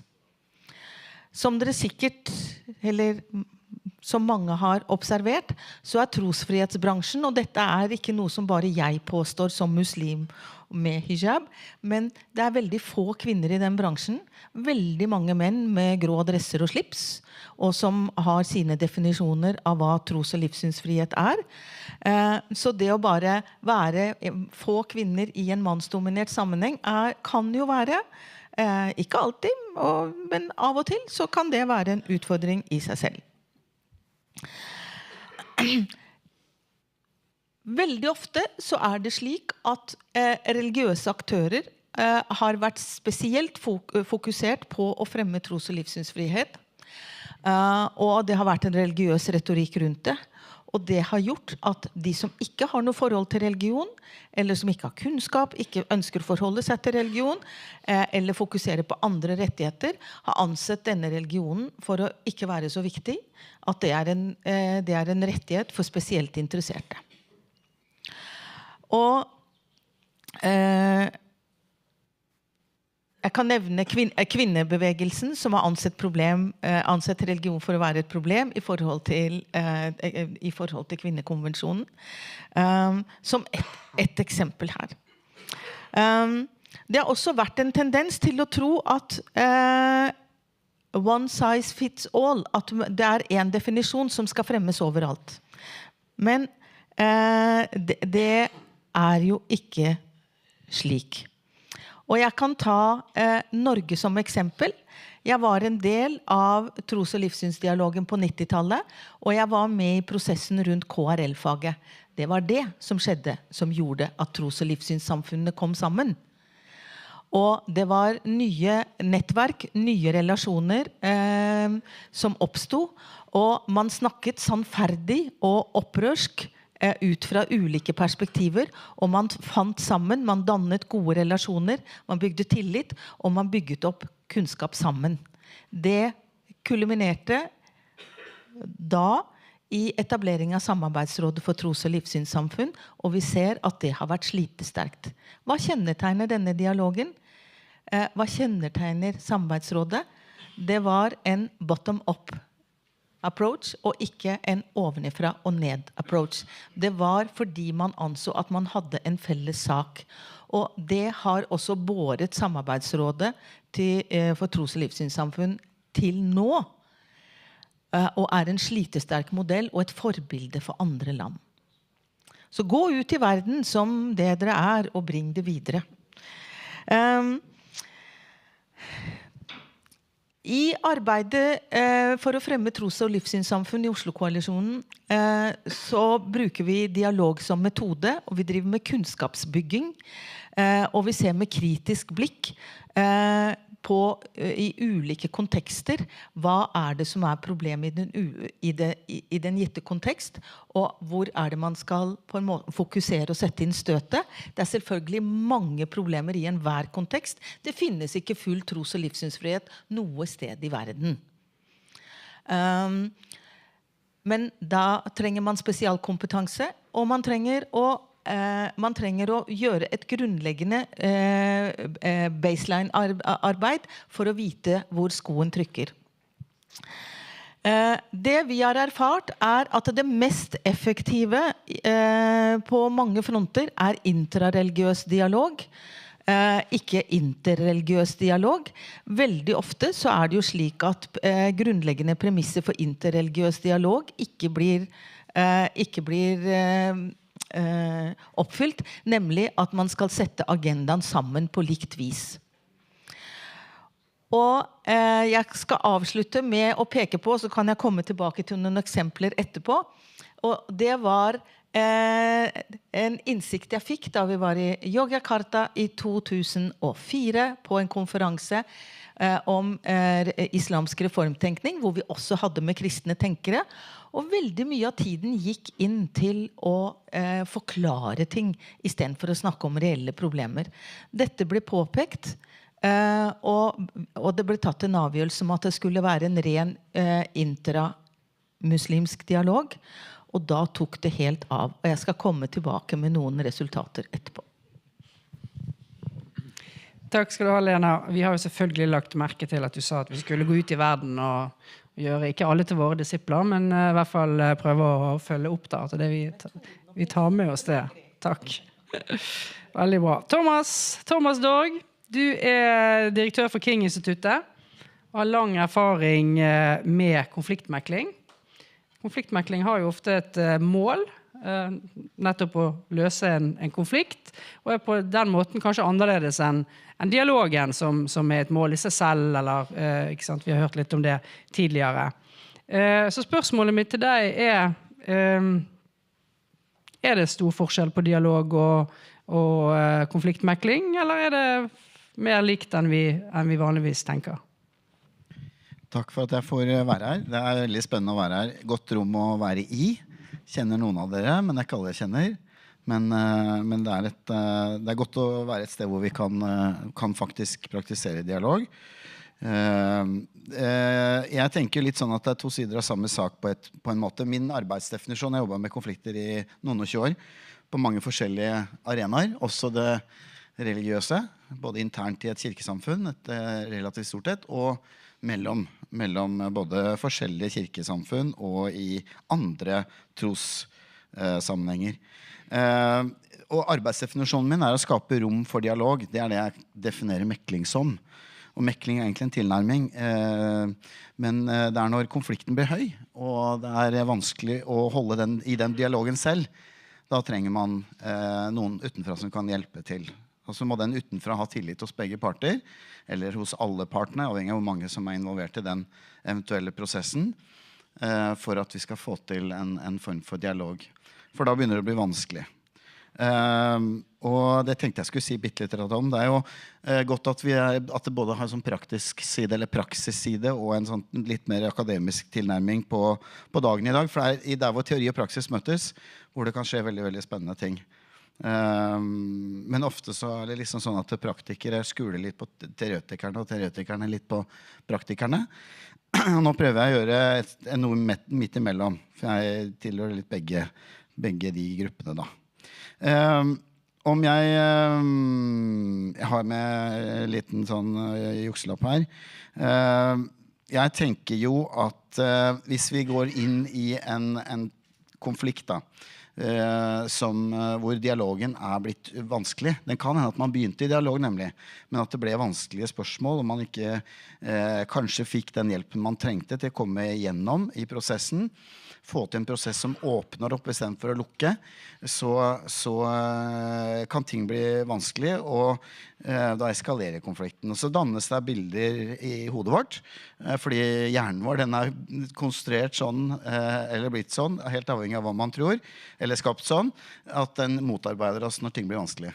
Og følelsen som vi har vært inne på her, de kan både drive positive, men også veldig negative prosesser. Så de må vi håndtere. Og det der vi kommer inn da, som tilrettelegger. Men jeg tenker å tilrettelegge en dialogprosess, eller tilrettelegge noe som ligner på en mekling. Jeg kaller det dialogsamtaler da også. Det ganske likt egentlig. Og i tillegg så for meg så det ikke så viktig om jeg blir kalt megler eller mekler, for det krangles nemlig om det skal være K eller G. Det ganske interessant. Eller veileder eller tilrettelegger. For meg så det jeg driver med. Jeg veileder mennesker som i en eller annen form for prosess, og den kan være vanskelig eller fastlåst. Jeg må lytte og prøve å lytte bak. Jeg må lytte mellom linjene, og det å lytte i dialog jo viktig enten om det to av oss som i en dialogprosess, eller om det kommet inn en som hjelper de to som ikke klarer å få til å lytte lenger. Det noe som skjer når konflikten øker, og ting blir vanskelig, så slutter vi å lytte, eller vi lytter selektivt da.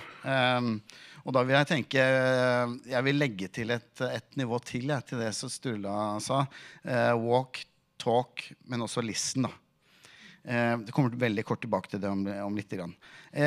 Når du ser mye av baksiden med det å være menneske, jeg kjenner jo det, alle i dette rommet kjenner til konflikter, ikke sant, i eget liv også. Og vi har sett konflikter kanskje på nært hold, så vi vet at det kan få en stygg side. Når ting ikke eskalerer og vi ikke klarer å stoppe det, eller løse det, eller omforme det, som jeg mer glad i, transformasjon, at vi jobber over tid for å komme frem til en annen situasjonsbilde da. Og der kommer dialogen veldig viktig tilbake igjen, for det må en dialogisk prosess skal vi klare å komme dit. Den løsningsfokusen, det bare noen meklere som fokuserer på det, for det finnes mange ulike tradisjoner innenfor meklingsfag også, eller ja. Men Carl Rogers, humanisten, han har hjulpet meg i å jobbe i det landskapet, for noen ganger blir du konflikttrøtt, fordi du ser så mye av det der destruktive i oss. Og så kjenner man igjen seg selv også i det, så derfor så kan det være litt tungt noen ganger, men han sier, Carl Rogers, at min tilnærming inn i den konflikten, i møte med alle mennesker, og det sånn etter hvert jeg også prøver, etter hvert som jeg blir voksen og erfarer mer, jeg ikke sikker jeg blir klokere, men jeg prøver å være mer dialogisk i hele meg. Så det en form for livsstil, mer, og et for meg også i møte med andre mennesker. Så sier han at det hjelper å tenke at det et menneske som møter et annet menneske. Og det hjelper å tenke godt for det andre mennesket, eller for de du møter. I konflikter så tenker jeg vel for de partene selv, men jeg vet at en part kanskje har vært ekstra kjip med den andre, og så videre. Men konflikt naturlig, og det oppstår ikke en gang, men det oppstår mange ganger. Jeg kunne sagt en del mer. 2 interessante opplevelser helt på tampen. Jeg var med i en dialogforskningsgruppe som varte en samling, hvor det ikke var tilrettelagt dialog. Men vi diskuterte en felles definisjon for dialog, og det var samarbeid som var forslaget. Veldig godt forslag. Og settingen var god helt til ordet ble sluppet fritt. Og da var det den første angrep, det er nærmest den som hadde kommet med innlegget, og drepte innlegget og den som hadde kommet med budskapet på 7-8-9 minutter. 7-8-9 minutter, helt umulig i forhold til den tidsrammen som var satt, for vi var 20 stykker i rommet, og alle skulle få si noe. Neste hadde veldig behov for å fortelle sine opplevelser og historier om dialog, og da var det igjen, jeg tror det var 3 eller 4 som fikk ordet, og resten satt og var ampre i dialogrommet, hvor vi skulle liksom snakke klokt om dialog sammen. Tenkte, dette går jo ikke, dette er jo ikke dialog. Det andre, det er, og da vil jeg bare trekke veldig kort fram en fantastisk fyr som sitter i salen her, Jan Bjarne Sødal. Det har jeg jobbet sammen med i økumenisk sammenheng. Og det er en klok kar. Vi fikk et oppdrag om å tilrettelegge et trygt rom for kirkeledere inn i et krevende teologisk tema, som dere helt sikkert kan gjette hvilket er.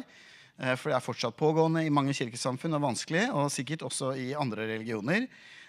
Og det å få det rommet hvor det går an å snakke uten å kjenne at jeg må jo argumentere, eller jeg må jo stå for noe, eller jeg må representere noe, det var krevende. Men med en ekstrem fokus på å lytte, og da jobbet vi veldig for å få lyttingen inn i samtalen. Helt tydelig, det er orden, det var rekkefølge, og vi holdt den metoden, for vi var tidsrealister. Vi tenkte at det der går ikke på en time, det går ikke på 2 timer, nei, det må vi faktisk ha 1 til 1,5 år på å gjennomføre. Og det gjorde vi, og det som skjedde gjennom den prosessen da, det var en transformasjon, men ikke det at folk forlot standpunktene sine, men de så mer av hva de selv mente, og de forstod bedre hva de andre mente, og så fant vi noe som transcenderte, kan vi si, det som vi var der for, fordi vi oppdaget hverandre som mennesker. Og så ble det viktigere, og strengt tatt en teologisk oppdagelse som var mye viktigere, at det hadde noe å si hvordan vi forholdt oss til hverandre. Så det var dialogen i en sånn prosess. Så jeg vil bare si helt til slutt, ja, vi må ha etablerte møterom, hvor vi har bygd relasjoner på tvers, så vi kan håndtere den neste krisen, eller konflikten på en konstruktiv måte, for den kommer, eller de kommer faktisk. Og STL er et sånt etablert rom, ekstremt viktig at dette er et kontinuerlig fokus, ikke et sånt event eller stunt. Takk Thomas. Da går jeg videre til deg, Didrik. Didrik Søderlind, du er rådgiver i Human-Etisk Forbund. Du har jo undersøkt og lært deg en masse om ulike religioner opp igjennom, og også testet ut en del praksisformer. Men samtidig så har du vært opptatt av at det finnes elementer i samfunnet som kan utgjøre en trussel. Og spørsmålet mitt til deg er det noen mennesker og miljøer som man ikke bør føre dialog med? Ja, som dere ser, jeg har grå dress og slips, jeg er der for å spre dårlig stemning. Svaret på det er jo ja. Vi har et veldig fint dialogklima i Norge, særlig på livssynsfronten vil jeg si, men også høy grad av ytringsfrihet, folk har tilgang til å ha offentlige arrangementer på bibliotek, litteraturhus og så videre. Det er det krefter som ser veldig velvillig på, for det har de tenkt å utnytte. Og de er ikke interessert i å delta i noen åpen og nysgjerrig dialog som skaper forståelse. De er interessert i å velte hele det dialogiske samfunnet og innføre et monologisk samfunn. Og det er, vi snakker om ekstreme politiske og religiøse grupper som har lært seg å maskere seg som noe annet veldig ofte. I det siste har det blant annet et forlag som heter Legatum, som har skapt masse bruduljer, som er basically fascistforlag, som har klart å, men fordi nordmenn, når de ser for seg fascister, så tenker de på liksom fulle folk som skriker Sieg Heil og har store støvler, så når folk har på seg busserull og dress, så klarer de ikke skjønne hva det er for noe, og ikke er fulle. En av klisjeene, som er det mest irriterende klisjeene i denne debatten, er at ja, men vi må møte dårlige ideer med bedre ideer. Vi må møte ord med ord. Vi må ta debatten. Fordi om ideene er så dårlige, så kommer de ikke til å tåle kritiske spørsmål, og troll sprekker i sola, og så videre, og så videre. Dette en total vrangforestilling. Da jeg jobbet som forskningsjournalist på 00-tallet, så fikk vi noen ganger kontakt med lærere som var i den situasjonen at noen av deres elever hadde vært på nettsiden til en litt aparte norsk religiøs organisasjon kalt Vigrid, og for eksempel lært der at holocaust en jødisk propagandaløgn, og som de da ville debattere i klassen. Og så havner jo læreren da i et problem, ikke sant? Altså, hvordan skal man forholde seg til at en elev sitter i timen og sier at det industrielle massemordet på millioner av jøder ikke fant sted. Så skulle man jo tro at det var lett for en normalt intellektuelt utrustet lærer å slå ned det, for det finnes jo så masse historiske bevis og så videre og så videre. Men det feil, fordi de som driver med holocaustbenektelse, de har lært seg alle de triksene, alle de retoriske triksene, de har lært seg alle de tingene som forskerne litt uenige om og litt usikre på. Og før du vet ordet av det, så står en vanlig norsk lærer i en innfløkt debatt om kapasiteten på tyske krematorieovner på 30-tallet, eller vannspeilet i området rundt Auschwitz. Det lærer du ikke på lærerskolen, det kan jeg love deg. Og da vinner eleven. Og så har du en hel skoleklasse som har tenkt at ja, kanskje dette med holocaust ikke stemmer likevel. Det interessant. Ikke sant? Ikke en bra situasjon. Norsk media dessverre helt naive i omgangen med denne typen ting. Inviterer dem inn. NRK, statskanalen vår, dessverre en versting på å slippe til konspirasjonsteoretikere og ekstremister og la dem presentere seg selv under falsk flagg. Min erfaring også at de som snakker om å møte ideene med ord, de som mener at ideer må møtes med bedre ideer, de har ikke tenkt å løfte en finger. De som sier at vi må bekjempe holocaustbenektelse med ord og ta debatten og sånn, det de i praksis mener, det at de par tusen jødene vi har i Norge skal måtte ta den kampen alene, igjen og igjen og igjen. En annen faktor at jeg tror jeg har jobbet med ekstremisme i 25-30 år, og jeg tror veldig mange det jeg kaller litt sånn normalitetsskadet. Det normale folk som omgås andre normale folk. Hyggelige folk som man uenig med politisk eller livssynsmessig, men som grunnleggende sett vil godt, og som stort sett snakker sant. Kanskje pynter litt her og der. De ikke forberedt på folk som bare sitter helt kynisk og ljuger dem rett opp i trynet. I media for eksempel, eller i et klasserom. Eller sånn. De klarer ikke forestille seg dette her. For disse gruppene jeg snakker om, nå skal jeg straks runde av, de har nemlig et problem. Hvis du for eksempel holocaustbenekter, eller hvis du radikal islamist, hvis du den der typen person, så vet du veldig godt at ideene dine utrolig upopulære. Det har du skjønt. For du vet selv hvor marginal du Du vet at du slipper ikke til, og du blir kjeftet på, og sånne ting, ikke sant? Så det første du må gjøre, det at du må normalisere ideene dine. Du må få ideene dine til å bli sett på som ideer på lik linje med andre ideer. Ideen om at holocaust ikke fant sted må bli en idé på linje med at holocaust fant sted. Det for deg en massiv seier. Da du allerede en del av det normale samfunnet. Og dine ideer har blitt normale.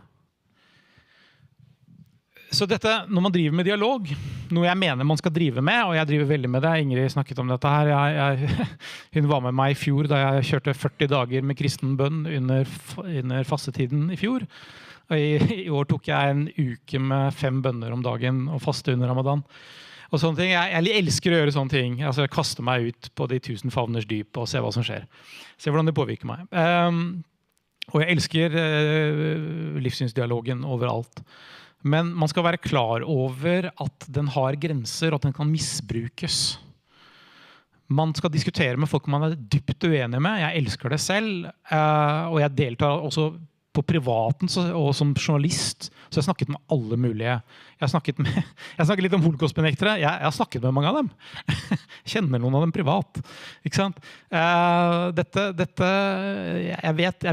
de der, jeg vet hvordan de tenker. Det nettopp det derfor jeg mener at de skal ikke inn i debatten på en normal måte. Ja, så korthistorien det en grense et sted. Det folk man ikke skal drive dialog med. Det folk man ganske enkelt bare skal fryse ut. Takk.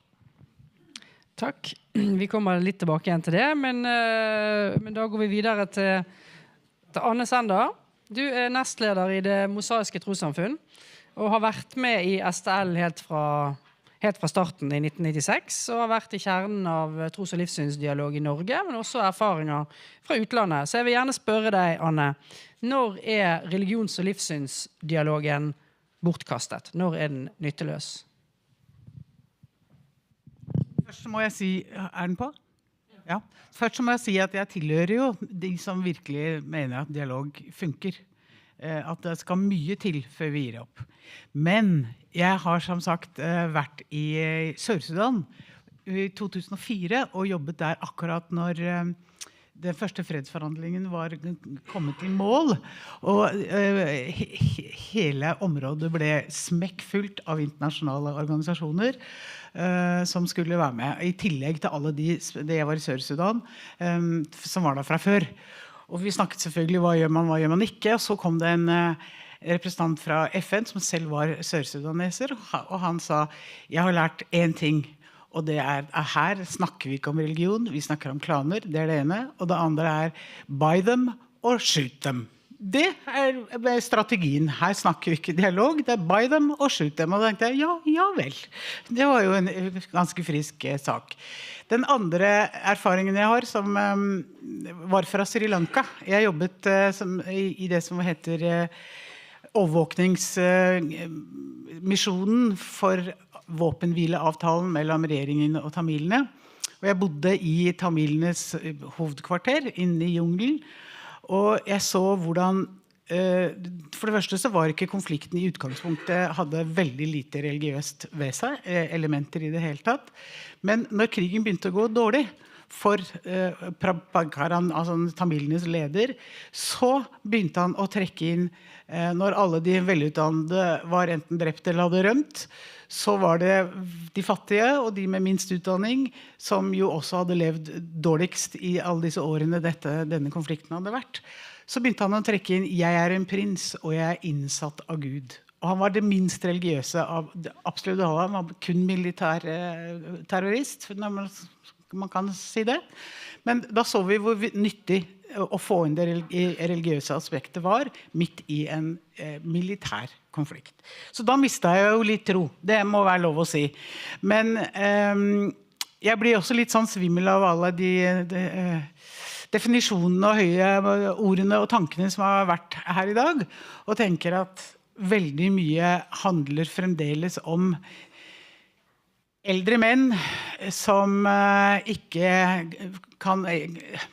De har ikke argumentasjon for å øke fellesskapet, for å være en del av det store vi. Men når det kommer til stykket, så det veldig mye annet personlig som veves inn i både virkelighetsforståelsen og intensjonene. De grådige, de maktsyke, de har egne privilegier, de vil ikke slippe til, og så videre, og så videre. Og det må vi adressere mye tydeligere i dialogen. Og si, hva snakker du om egentlig? Det sånn, eller det sånn? Og for ikke å snakke om avsløre hvor enormt rike veldig mange av de religiøse samfunnene At de sitter på enorme ressurser, både menneskelig, men også økonomisk og med bygninger, som jo, Midtøsten et godt eksempel på det, hvor alle religioner eier veldig, veldig mye av landet. Så jeg tenker at vi må være flinkere til å si fra midt i det hele. Det mye tull som snakkes. Det mye som kan adresseres mye raskere enn det vi gjør. Og jeg tenker også at vi må være veldig oppmerksom på at folk mindre religiøse enn de religiøse lederne tror. Og jeg tror at også de religiøse lederne kanskje heller ikke det så mye, det nå en ting, men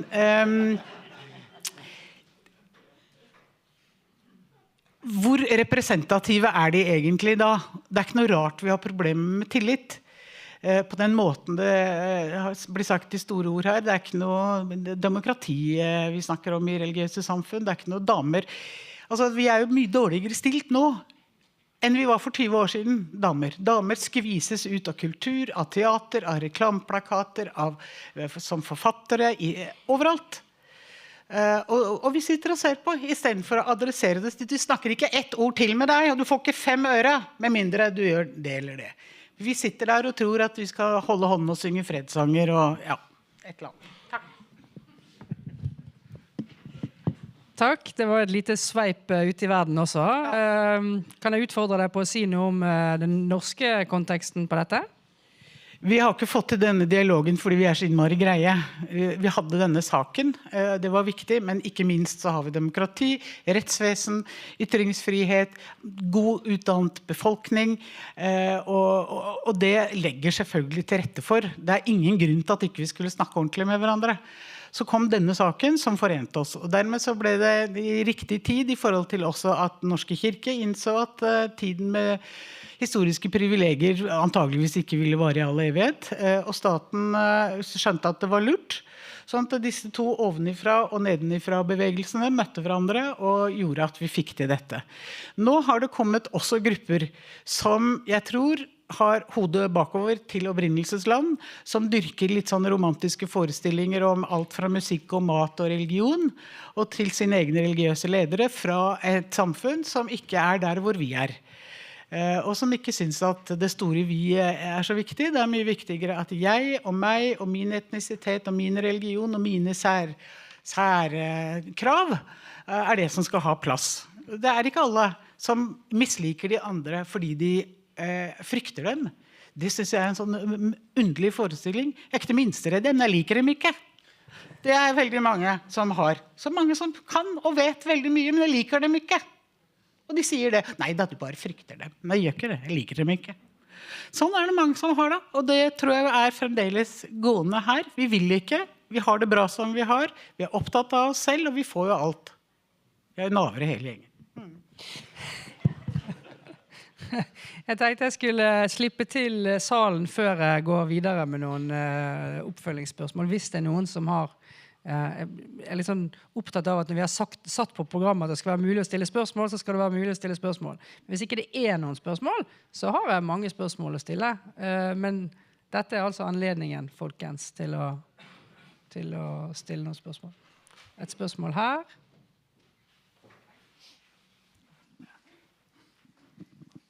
Så jeg har et lite spørsmål om hvordan man skal få den norske konteksten, eller hvordan man skal forholde seg til den norske konteksten ute I den store verden.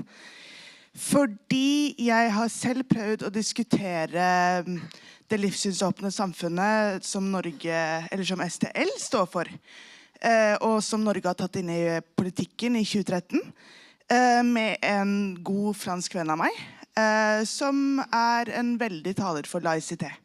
Personlig har jeg mine tanker om det, men det skal ikke jeg gå inn på. Men spørsmålet hvordan skal man få folk til å snakke sammen? Hvordan skal man få folk fra forskjellige kontekster til å kunne på en måte snakke samme språk, enes om å være uenige og så videre, når man har sine standpunkter, og det å kunne få noe konstruktivt ut av en uenighet når det virker usannsynlig. Hvordan skal man ende opp med å få tykke samtaler når det veldig ofte kommer inn bare tynne svar, fordi at man ikke vet helt hvor man står? Ja, det egentlig det. Takk. Så var det et spørsmål til her. Og så ser jeg utover hvis noen har lyst til å stille et spørsmål til. Ja, jeg heter altså Lise Tostrup Sæther. Og jeg har følgende spørsmål. Det kommer ganske mange mennesker som flyktninger til Norge. Og min erfaring at mennesker som har kommet som flyktning, og som selv oppfatter seg som flyktning, altså jeg har ingen sånn offisiell juridisk definisjon av hva en flyktning men som selv gjør det, de ofte skadd. For de har traumer. De har opplevd dramatiske ting, ting som de selv oppfatter som veldig dramatiske. Og da det veldig mye vanskeligere å tilpasse seg, for det de helst vil ha. De vil ha en leilighet eller et hus, og så vil de lage sitt lille, gamle, gode, den gang deres land var fredelig og godt, verden innenfor de 4 dørene. Og det vil de ikke ha forstyrret. 2 spørsmål. Any takers? Det var en til. Ja, da tar vi den også. Hei, tusen takk. Amina Selimovic, førstelektor på det teologiske fakultet. Jeg jobber veldig mye med interreligiøs dialog, spesielt den norske konteksten, og underviser veldig mye på det. Det jeg savner av akademisk litteratur en sånn, hva skal jeg si, forskning på retrospekt. Hva det vi har fått til av religionsdialog i Norge? Sånn kritisk refleksjon de siste kanskje 10-20 årene. Det noe, takket være blant annet Anne Hege Grung. Jeg lurer på dere som på en måte har vært aktive i så mange år. Hvor viktig det for dere som aktører fra forskjellige organisasjoner å jobbe kritisk med deres egen innsats, for å se hva har vi fått til, og hva mangler vi, og i stedet for bare å se fremover og si hvor flinke vi i Norge. Takk. Jeg kan svare på det første spørsmålet og kanskje bringe et eksempel. Det var hvorfor kan du ikke snakke om det livssynsåpne samfunnet og laicitet, at man ikke skjønner. Når man snakker prinsipielt om sånne store spørsmål, så kommer det langt ut i dialogen. Det man må begynne med, det ekte utfordringer for ekte mennesker. Og vår erfaring fra intrareligiøs dialog, det at når du snakker til en gruppe på samme måte som med KRL-faget på 90-tallet, så det et ekte problem for ekte mennesker. Og når vi startet det islamske reformprosjektet i 2004, og muslimene da bestemte seg at vi må ha intrareligiøs dialog, så da kom det virkelig, hva de ekte problemene? De som ønsker at løsningen skal være, at religion skal være en del av løsningen, og ikke bare en del av problemet. Hva det som problemet? Grunnlagsproblematikken, de religiøse tekstene, sosial praksis, patriarkalske samfunn, politikk, hele kombinasjonen av dette det som må det rettes et kritisk blikk mot, og som må diskuteres både hvordan det konstruert, hvordan det fungerer, og hva mulige løsninger. Og det har vi da gjort først på generelt grunnlag. Ved å se på grunnlagsproblematikken, så det likhet for loven, kvinner og menn. Så var det apostasi og blasfemi, og nå arbeider vi med barn og barns rettigheter. Bare ett eksempel. Jeg kan komme tilbake med flere etterpå. Didrik. Ja, når det gjelder det med religionsdialog og hva man oppnår, og livssynsdialog, jeg litt usikker på om det kanskje litt feil innfallsvinkel for min del i hvert fall, og skulle forvente seg noen sånne voldsomme resultater av det. Jeg har i alle fall jeg har hatt personlig enorme resultater av det. Jeg har hatt ekstremt dårlige holdninger overfor religiøse mennesker, som jeg gjennom mange års arbeid har blitt kvitt. Blitt kvitt masse fordommer, fått meg kanskje noen nye, men det en annen sak. Men altså, hva man har oppnådd, jeg tror nok at det lave konfliktnivået rundt livssyn og religion du ser i Norge nok delvis en konsekvens av det. Jeg jobber i Human-Etisk Forbund med dialogen vi har med den norske kirke. Opplever den som veldig fruktbar, og den har sprunget ut i noen seminarer vi har gjort sammen, og en del sånne dialogprosjekter. Og jeg tror kanskje noe av det jeg mest fornøyd med i Human-Etisk Forbund-sammenheng at den nyateistbølgen som slo veldig om seg i verden, med en veldig sånn hard ateistisk religionskritikk, som ofte var helt hinsides det usaklige, og framstilte religiøse folk som hjernevasket idioter, som det ikke var noe vits å snakke med. Jeg tror nok at en av grunnene til at den en av grunnene til at den slo dårlig an I Norge, ikke bare at religiøse folk I Norge såpass jevnt over såpass fornuftige, at sjablongene og karikaturene fra nyateismen bare virket helt teite. Men også at vi I Human-Etisk Forbund faktisk tok en del grep. Blant annet vi lagde noen retningslinjer for humanistisk religionskritikk, hvor vi veldig distanserte oss fra den måten å snakke på. Da. Fordi vi oppfattet den som uhumanistisk. Og det du så I USA var jo hvordan en skremmende del av den online-ateismen som du hadde der, som var veldig nyateistisk påvirket, hvor de så liksom de som brukte Richard Dawkins argumenter mot kristne fundamentalister og sånn. Plutselig ble veldig, veldig, veldig opptatt av islam, og så plutselig så ble det opprettet det som man kalte the atheist to alt-right pipeline. Altså rørledningen hvor unge online-artister ble basically nynazister. Og det var ganske skremmende. Vi har sett litt av det I Norge, men veldig lite. Og det tror jeg nok på grunn av den dialogiske holdningen som vi har hatt. Da. Og at disse ideene har hatt veldig dårlig grobunn innen norsk humanisme og norsk livssynsverden for øvrig. Takk. Anne? Jeg har lyst til å henge meg litt på det, fordi gi kred til de som fortjener kred.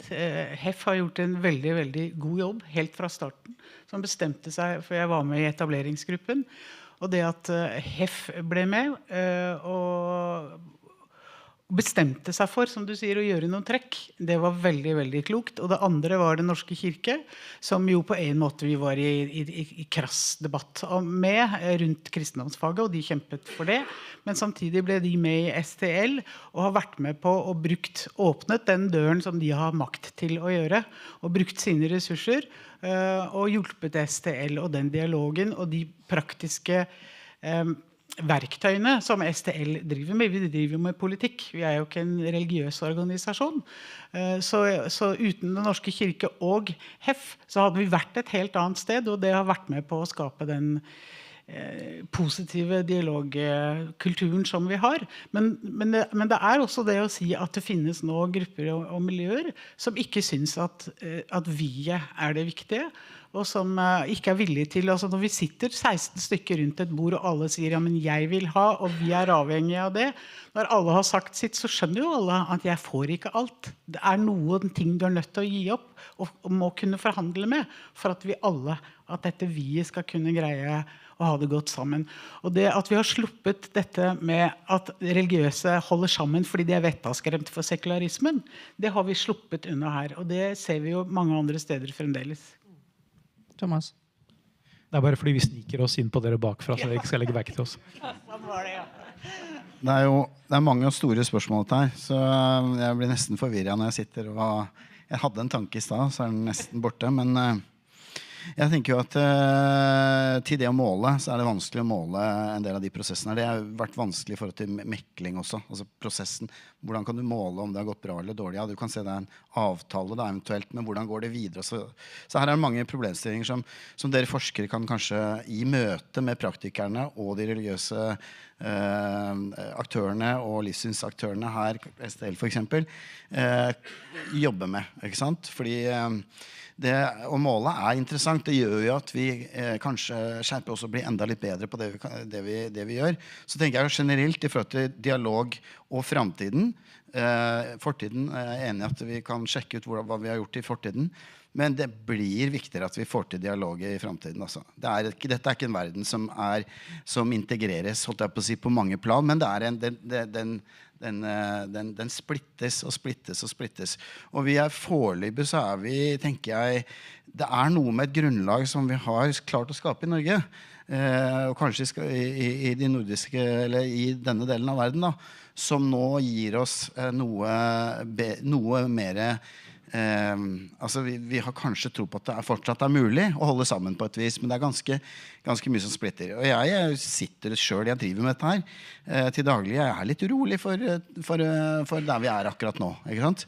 Men det betyr ikke mindre, men det betyr mer. Og så kan vi si, og så har jeg lyst til å kommentere bare det som dialog I ulike, for dialog det et svært begrep, og dialogaktiviteter, det veldig mange forskjellige typer aktiviteter.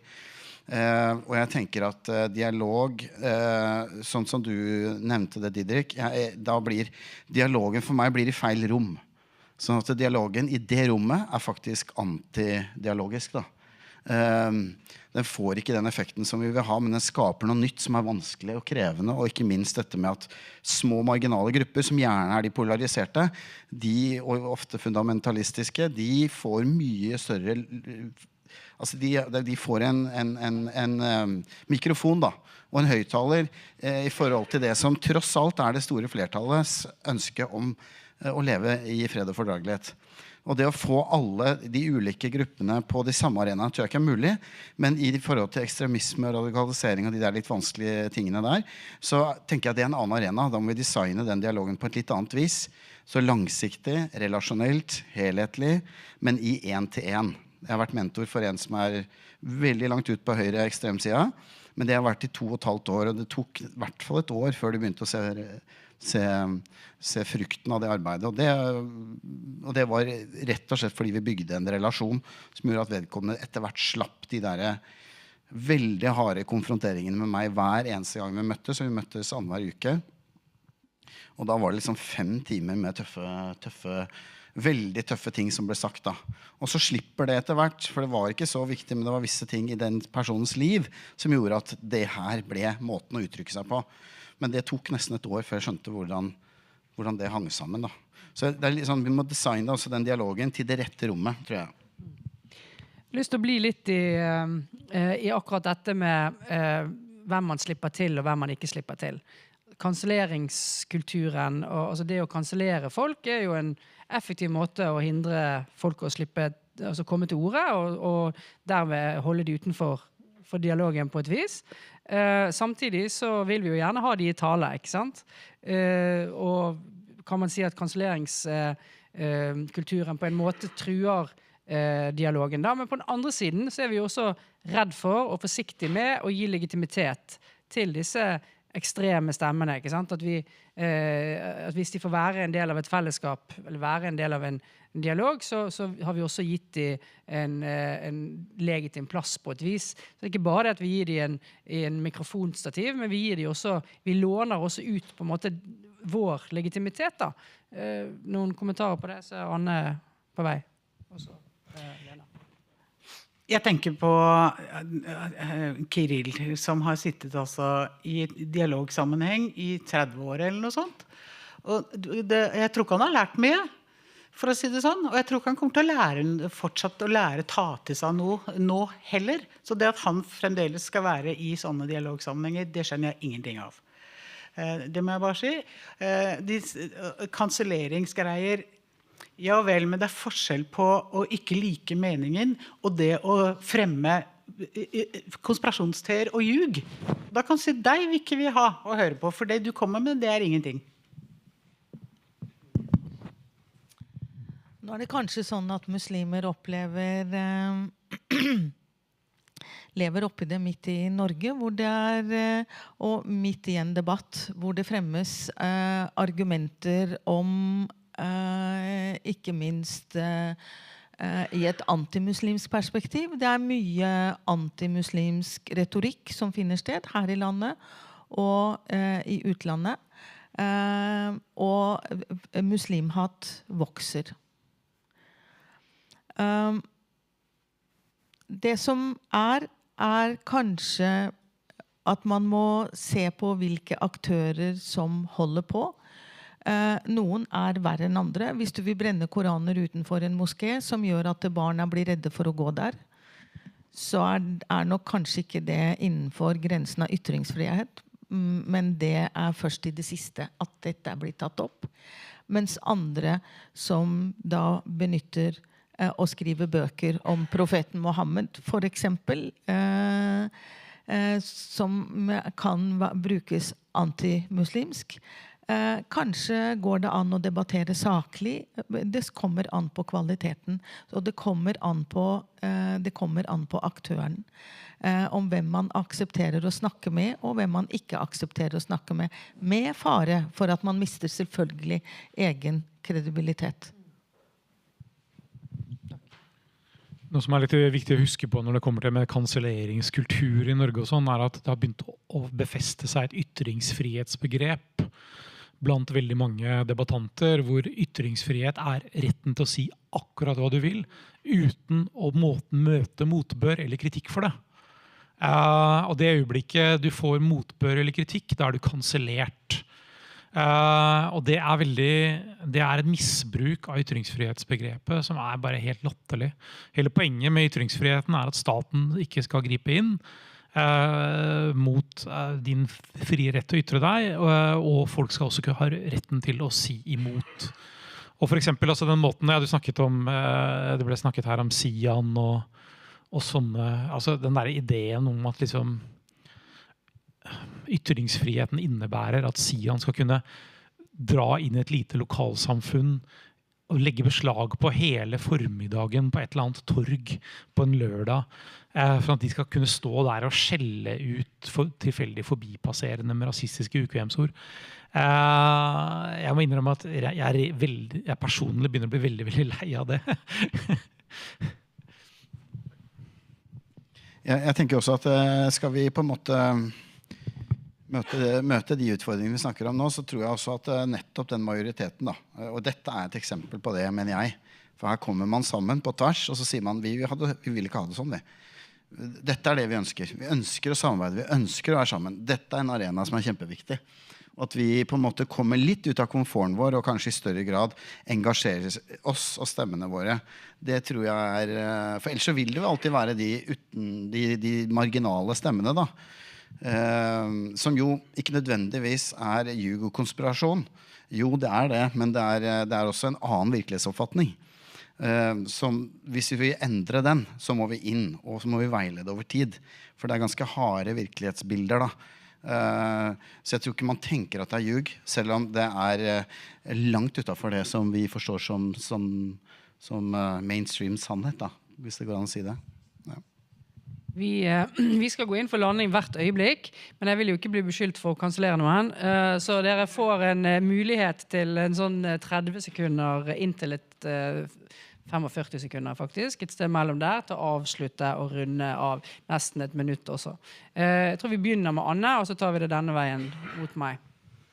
Det ikke den rikeste, den peneste, den flinkeste, den best utdannede som vinner.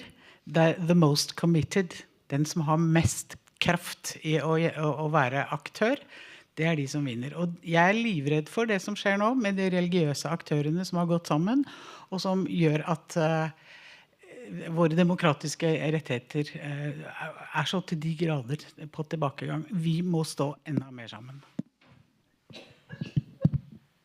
Jeg enig. En av grunnene til at jeg veldig sjelden gidder å drive religionskritikk mot de store religionene hva kan jeg si som mer blamerende enn hvordan hvite evangelicals I USA støtter Trump massivt. Hva kan jeg si om at islam kan ha negative konsekvenser mer enn IS har sagt. Og så det selvfølgelig veldig viktig å være helt klar på at de representerer ikke kristne eller muslimer I Norge overhodet. Jeg vil bare poengtere det at når jeg snakker om ljuge, så snakker jeg ikke om folk som overbevist om det de sier. Jeg snakker om folk som faktisk bruker løgn og som bevisst taktikk, fordi de ikke bryr seg om hva som sant eller ikke. Så det en forskjell der. Sånne folk kan du faktisk ikke drive dialog med.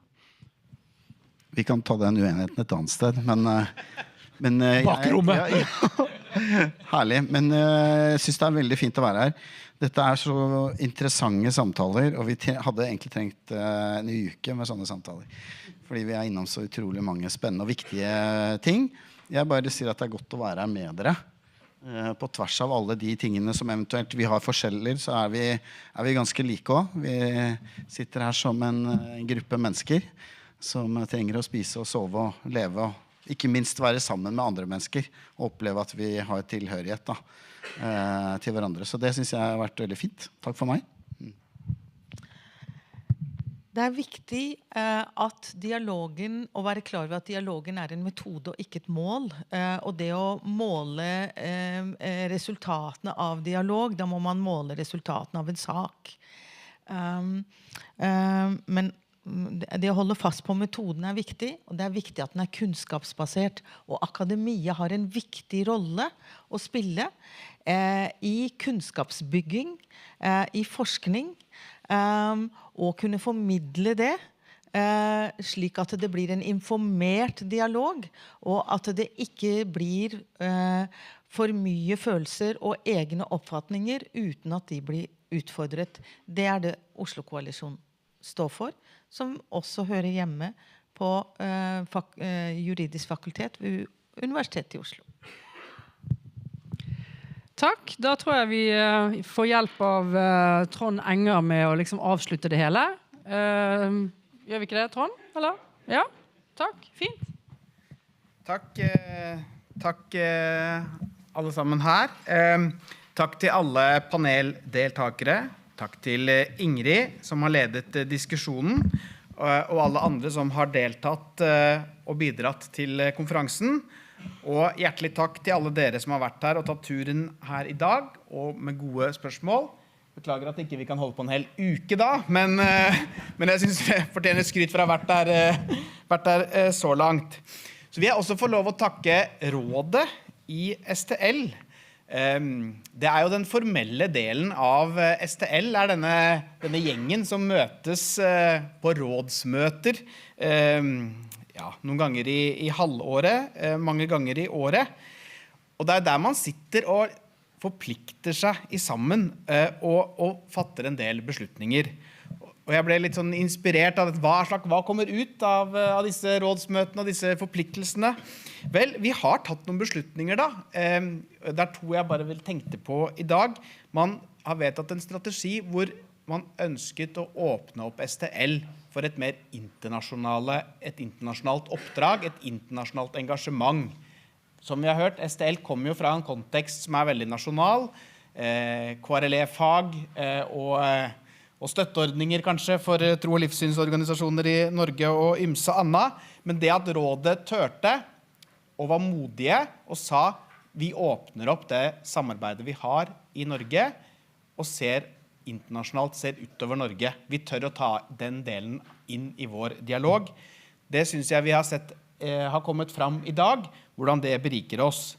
Og da, etter å ha besluttet det, så søkte vi om medlemskap i Religions for Peace og ble assosiert medlem der. Jeg synes også det i dag har vist hvordan det rådet, sine modige beslutninger der, har gitt noe til det fellesskapet som vi som jeg synes har kommet godt fram i dag, hvor vi startet med de fantastiske internasjonale perspektivene, og også nå har fått tatt de over i en norsk kontekst, hvordan det beriker det som STL. Så nå har vi fått høre om religions- og livssynsdialog både i Norge og verden, men det ingen grunn til å hvile på laurbærene. Det bare å brette opp armene. Religions- og livssynsdialog ferskvare. Den tilliten, respekten og samarbeidsånden som kommer fra disse jevnlige møtene på tvers av religions- og livssynsskiller må bygges og ivaretas kontinuerlig, både lokalt og nasjonalt. Det har STL gjort i 27 år, og det skal vi selvfølgelig også fortsette å gjøre. Takk for i dag. Vel hjem til alle sammen, og til slutt en liten gave til dere som har vært på panelen nå også.